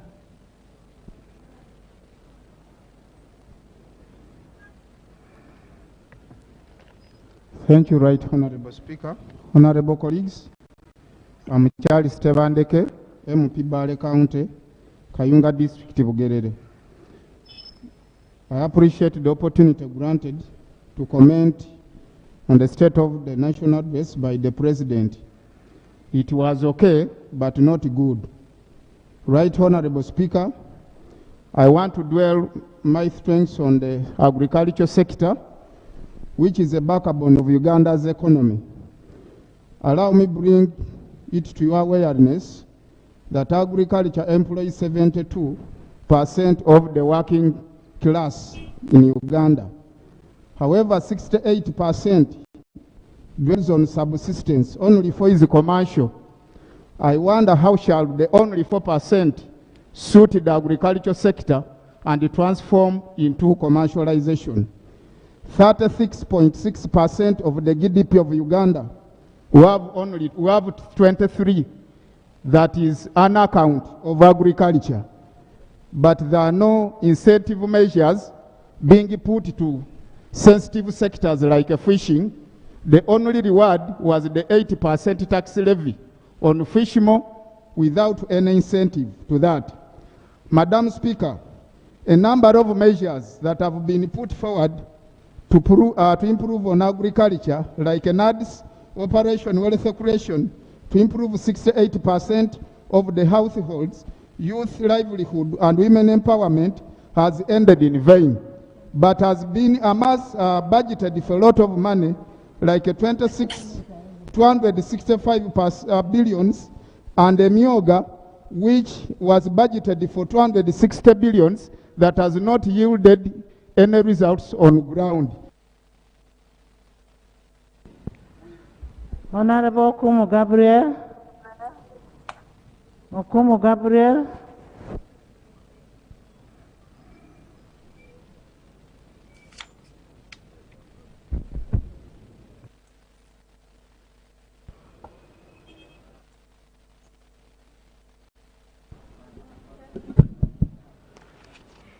Thank you very much, Honorable Speaker.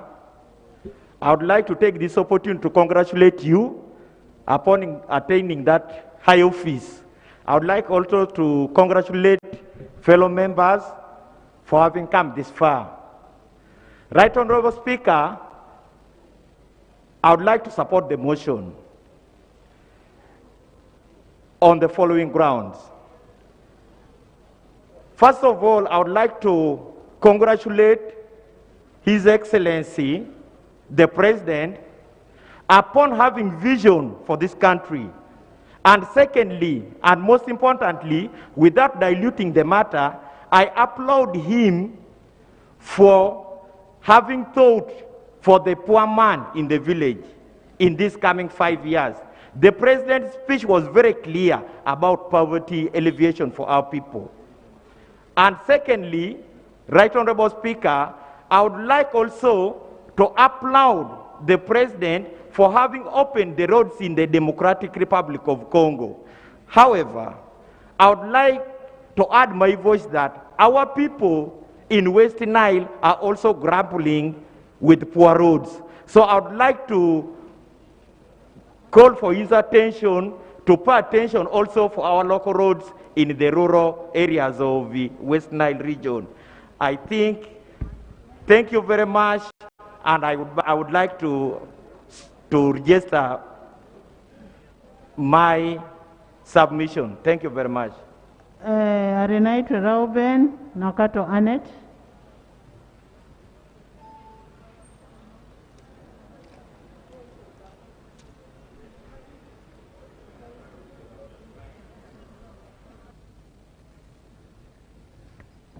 Right Honorable Speaker, my names are Arenaitwe Reuben, MP Isingiro West. I first start with congratulating you for your astounding victory. Also congratulating my fellow MPs for this victory. I'm here. I support. You've managed to. Please speak up. I support. Yes, Sales is here. I have come here to support the president, the speech of the president. It was very good with a vision. If on the speech, especially how he controlled the floods and the landslides in Lake Victoria. However, we should also look for the root causes of these disasters. The root causes mostly is land degradation, especially the wetlands and degradation of forest reserves. So, and again, for scientists to be paid good salaries. This will encourage all the scientists to be more innovative and make this country shine again. Then we come on agriculture.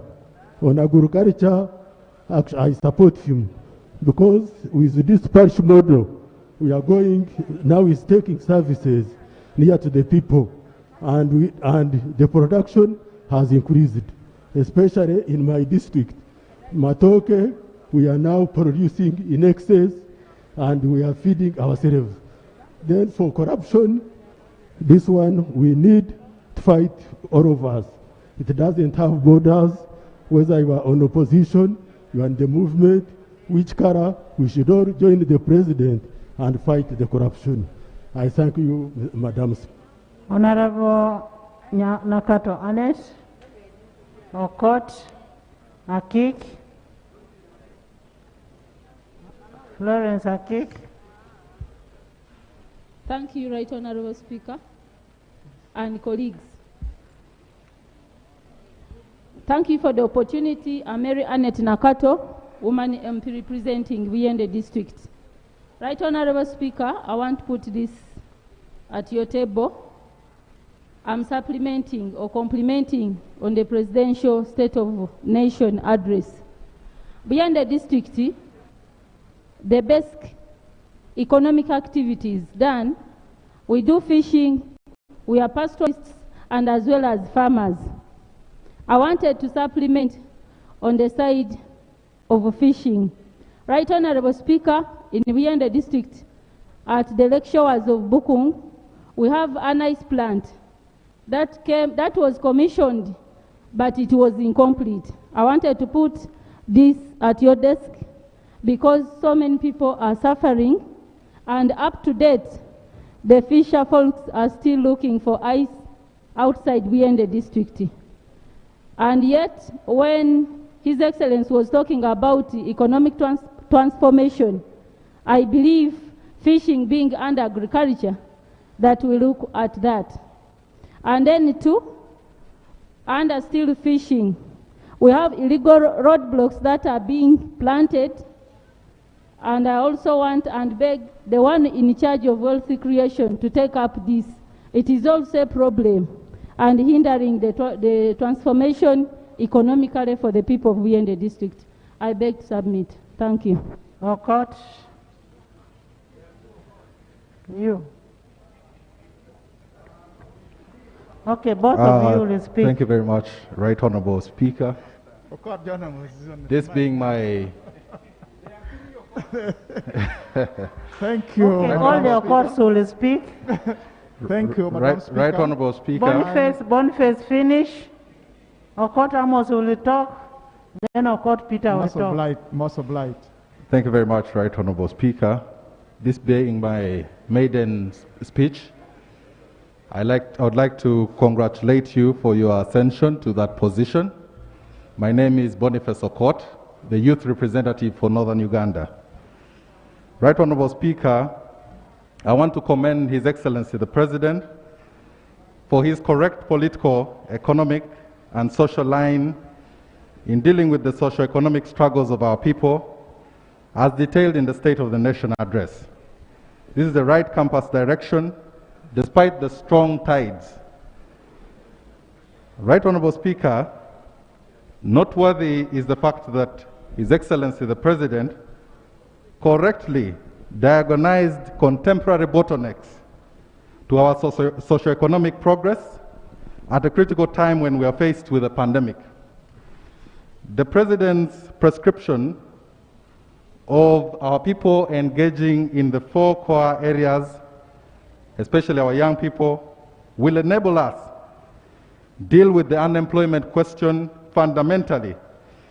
That is provided if this guidance is correctly implemented, devoid of corruption. Right Honorable Speaker, by the U-Boat statistics, we are all cognizant of the fact that the young people of Uganda are numerically superior in comparison.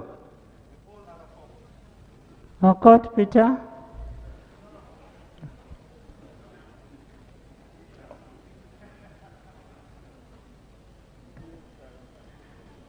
Thank you very much, Right Honorable Speaker. Right Honorable Speaker, I think the name Okot has been very popular now in the 11th Parliament. My name is Okot Peter, representing Toji constituency in Omoro district. Right Honorable Speaker, I join colleagues in congratulating the President upon making the State of the Nation address to the country. Right Honorable Speaker, the President in his speech on the State of the Nation ably stated the problem of Uganda. But Right Honorable Speaker, the President fell short in prescribing solution to those problems. Where he did, he gave underdose to the solution. Right Honorable Speaker, all the sectors that the President mentioned as a spur to economic growth, if not matched with corresponding budget, then those will only be list of to-do things without transforming into economic growth. Right Honorable Speaker, I'm aware that what the President came up with all is geared to see that Uganda attain middle income status. But in attaining middle income status, Right Honorable Speaker, no one must be left behind. And for no one to be left behind, Right Honorable Speaker, we know very well that it is the agricultural sector that employs Okot. Just a moment, Right Honorable Speaker. Okot, can you Thank you, Right Honorable Speaker. give your friend? There are so many people who are left. Most obliged, Right Honorable Speaker. I can see him coming.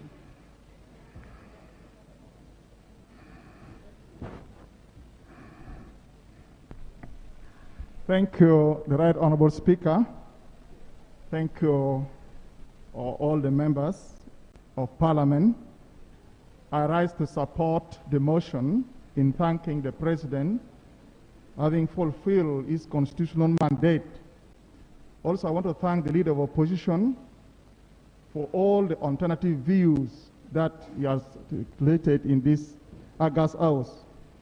Madam Speaker, indeed the President noted it very clearly that the year 2020 that was full of challenges. But we thank him that most of those challenges were dealt with to the extent that many of it we overcame them. However, battle of that nature, sometimes it is continuous. For example, the President mentioned in his State of Nation Address, page number 3, that locusts invaded Uganda. And indeed, it was dealt with. However, currently as we talk, you know, locusts, those are living organisms, living things that they reproduced.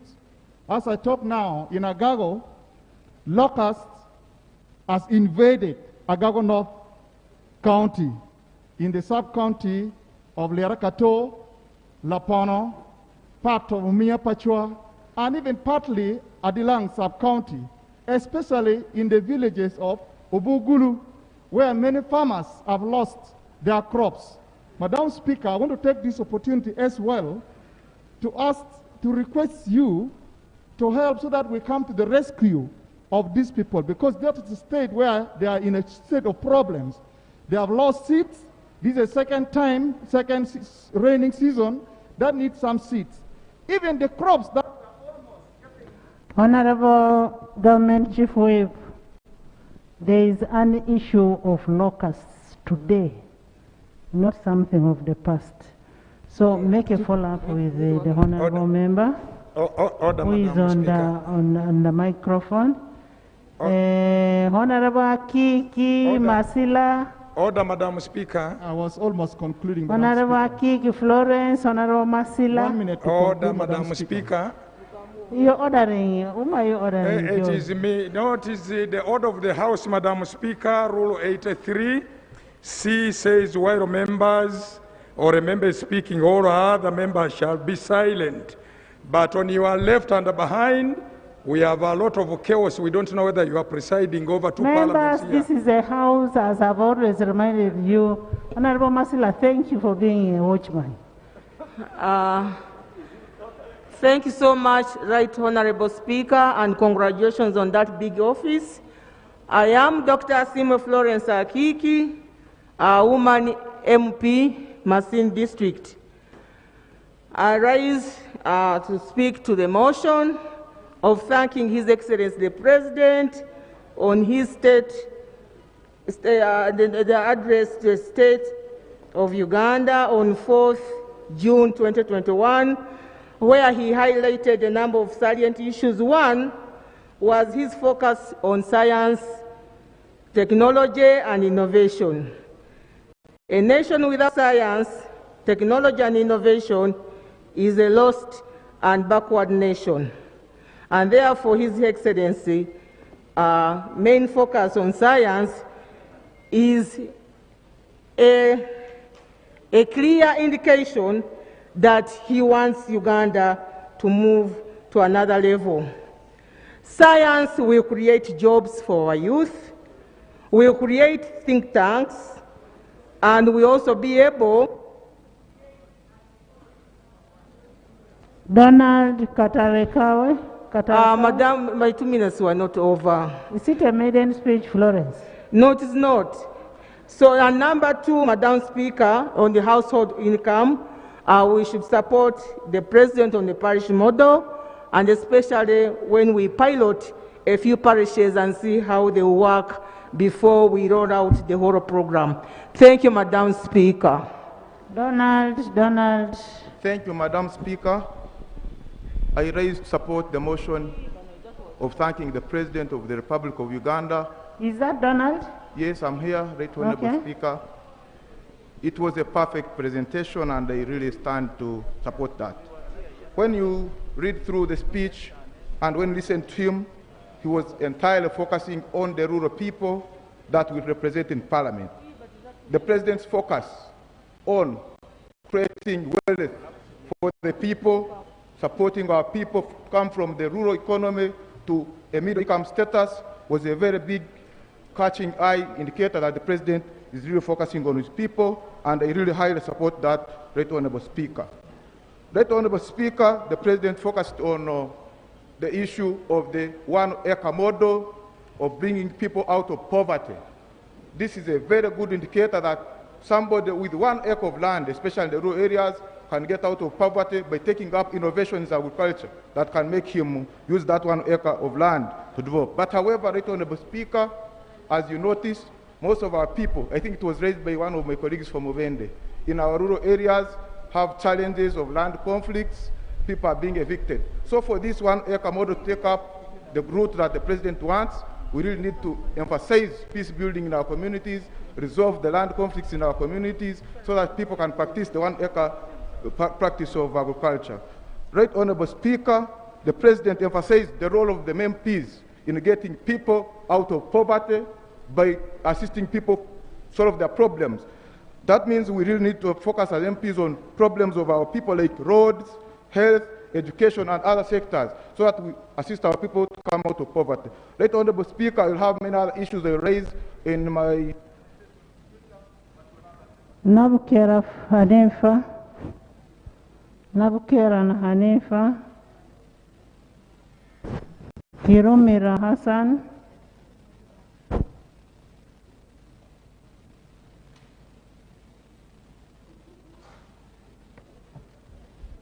Thank you, Right Honorable Speaker. Since it is my first time to speak, I want to join the rest of the members to congratulate you. Government Chief Whip, don't make your own caucus. We are in the House. I want to congratulate you, Honorable Speaker, Honorable Speaker, upon your victory of Deputy Speakership, and also want to congratulate honorable members upon making it to the 11th Parliament. Reference made, my point is on about increment of salaries of scientists. In my view, yes, I appreciate the President's increment, but also we should also put in consideration of other categories, because other categories of people also are part of the government, and I will appreciate to give an opinion to increase salaries of public servants for effectiveness, and I beg to submit. Thank you, Honorable Right. Thank you, Kirumira Hassan.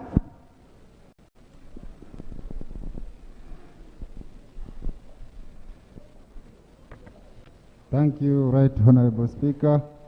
My name is Jiromira Hassan, the Member of Parliament for Katikam South Constituency. With due respect, the address made by the President about the state of the nations, my focus, or the focus of my debate, is on the education sector. Fundamental to the growth as a nation, informed by Vision 2020 and NDP3, among others, is the notion of education. The rationale of these programs is to address the socio-economic imbalances or issues of our country through educating our people. What is problematic at the moment is how we are handling the education sector, Madam Speaker, especially after the outbreak of COVID-19, or even before. The state of our schools and children of school-going age is appalling. Cases of child pregnancies and dropouts is bad news for our country. The state of our teachers, especially private schools, is heartbreaking. And this is based on the fact that, as a nation, we promised educational materials to our rural children, including TV, radios at each and every village or household, but unfortunately this never happened. And of course, the 20 billions that was promised to our teachers in private schools, that was never delivered anyway. To that end, Madam Speaker, I would like to associate myself with the response of the state to the State of the Nation address by our Right Honorable Leader of Opposition. We need to critically review the Education Act, Atukwasa Rita. Atukwasa Rita.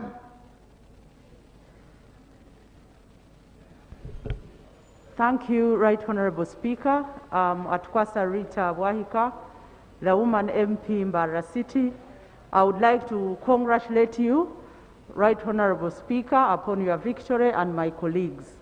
I rise to support the motion and to applaud the President for his exhibited brilliance always, and most especially in ensuring that the country is secure. The cameras that are installed in the cities and major towns in Uganda are a great tool to be able to facilitate to lock up the hardcore criminals. But Right Honorable Speaker, you are aware that as we speak now, the insecurity that ravages women and girls is not on the streets. Right now, as we speak, the numbers of children and young girls who have been impregnated, the violence against women has gone very high. It remains to be addressed to the appropriate levels so that the emancipation in Uganda, the women can fully enjoy it. At an appropriate time, Right Honorable Speaker, I hope we shall have the Minister of Gender and the Minister of Education to particularly highlight what will the future of the young girls that have become mothers without their consent be handled. Secondly, Right Honorable Speaker, the two methodologies of the program-based budgeting and the parish model do speak to themselves very well. I think and see it as a good mechanism to be able to increase the involvement of women and youth in Uganda in development processes. And I do applaud the President for appointing more women in leadership. That completes the cycle. That whereas we go to school, whereas... Honorable Zawede, Victorious, Honorable Jara Mapenduse. Zawede, then Honorable Mapenduse. Thank you, Right Honorable Speaker. I'm Zawede Victorious, woman member of Parliament, Nakasongola District, and this is my maiden speech. I stand to appreciate His Excellency, the President of the Republic of Uganda, for acknowledging the existence of the disaster in Uganda. It is true, Uganda is really hit by the floods, the landslides, famine, and even this pandemic of the coronavirus. But for your information, Right Honorable Speaker, Nakasongola District is almost surrounded by Lake Choga, whereby it is almost 2.5 years when we are affected by the floods. These floods have really affected us in that our government institutions like the primary schools have been taken by the water.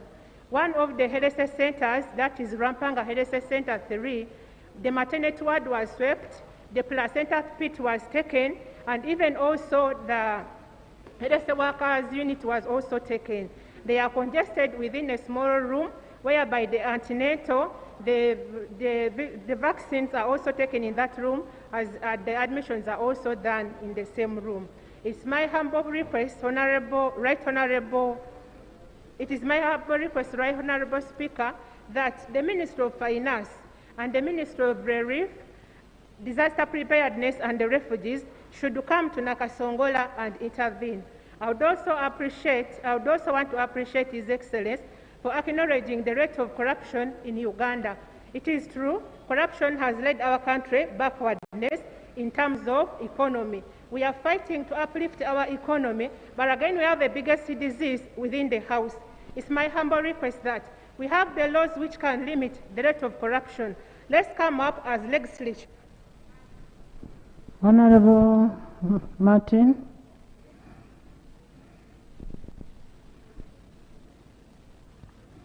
Right Honorable Speaker, I join the rest of the honorable colleagues in thanking His Excellency the President of Uganda for trying his best in steering the country. His Excellency did a commendable job in communicating the aspirations and the direction the country has to take. However, Right Honorable Speaker, there are signs that are worrying in as far as the fight to eradicate poverty is concerned.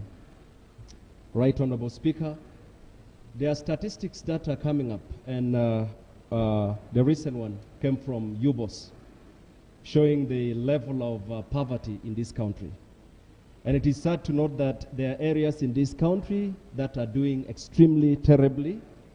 And just to quote, recently the statistics are produced by UBOS indicate that a place like Acholi sub-region is actually performing even worse than what it used to be.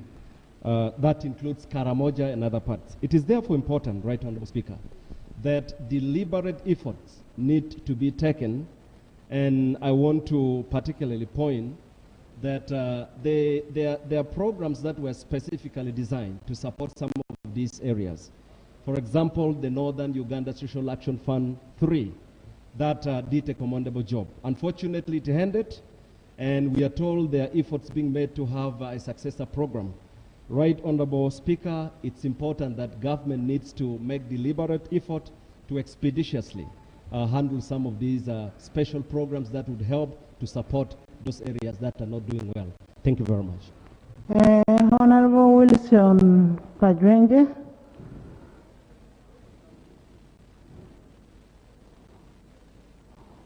Then Boka Digi. Boka.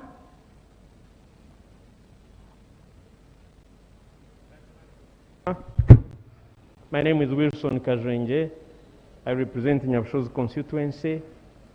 I rise to support the motion applauding the President for an excellent State of the Nation address.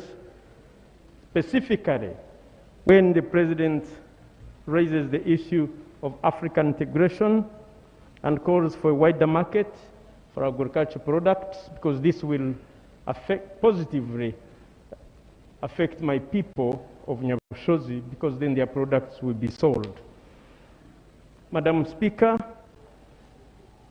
all right-thinking Ugandans should support integration of Africa, and especially East Africa. In fact, the gates of hell are wide open and inviting to anybody not enthusiastic about integration of Africa. I support the President when he espouses and consolidates the center of gravity for the protection, defense, and survival of the African continent. I support him on that and on many other things. The President told us clearly in the State of the Nation address that 61% of Ugandan population has been lifted to the money economy. It is now incumbent upon us, honorable members of Parliament, to legislate positively to uplift the remaining 39% to the money economy. I submit, Madam Speaker. Honorable Boka, Honorable Ochai.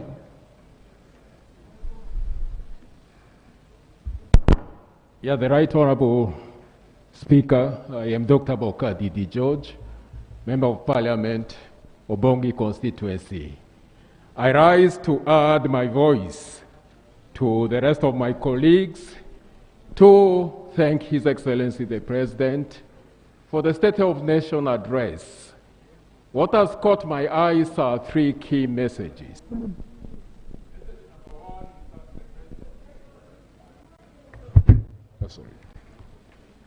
The first thing that caught my eyes is the strategic direction that His Excellency has provided in this country.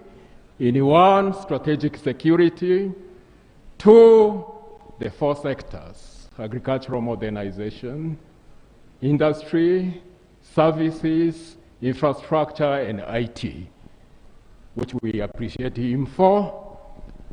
My concern is walking the talks, the execution of the beautiful programs, projects, and services backed by sufficient resources that as Parliament we need to support the government in, and as the executive, we need to see to it that we put the people of Uganda at heart and we execute the beautiful issues that were articulated in our social contract with Ugandans. Last but not least is the emphasis on security and safety as well as humanitarian response. The President has been categorically clear and has provided that stewardship in the response to COVID-19, the locust invasion, the floods, amongst other things. What as Ugandans we need to do is in strengthening our national and subnational disaster preparedness and response efforts. I submit. Thank you. Ochai Mutebi Mkunda Patience.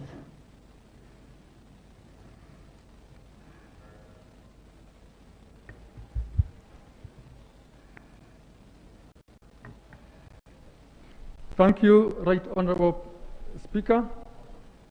I rise in support of the motion on the floor on two grounds. One, the coherence of the policy package well articulated in the State of the Nation address. And two, the tool that is database that has been handed over to us through the same State of the Nation address. Before I make my submission, this being my first time to stand on the floor and speak, may I take this opportunity to make my maiden statement. Madam Speaker, I am Ochai Maximus, MP of West Budama County North, in Toro District, in Bukedis sub-region. A sub-region which is both rich, a sub-region which is also poor. To the extent that the sub-region is endowed with natural resources, to the extent that the sub-region is located at the border between Kenya and Uganda, to the extent that it has a population that is largely youthful, to the extent that is well networked with the roads, railway, and airfield, it's a rich sub-region. To the extent, however, that 1/3 of the population of the sub-region is living below the poverty line, it is poor. The people of West Budama County North and Bukedi sub-region at large have been craving for an affirmative action.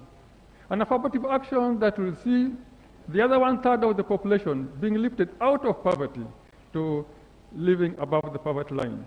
And that, in my view, will ensure that the road network joining the sub-region from Busia to Bukedea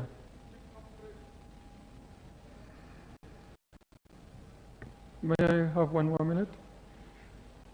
And to my mind, the affirmative action that we are advocating for here is should see an upgrade of the intra-sub-regional road network connecting Busia to Bukedea.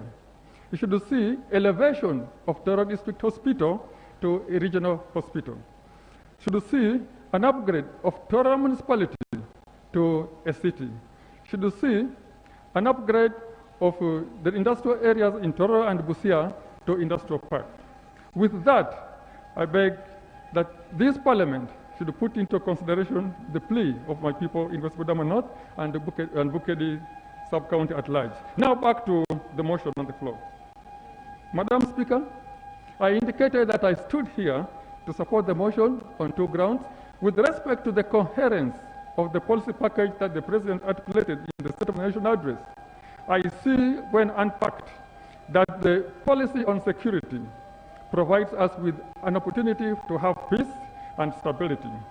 The policy on the growth of the economy will provide us with the opportunity for macroeconomic stability. I thank you.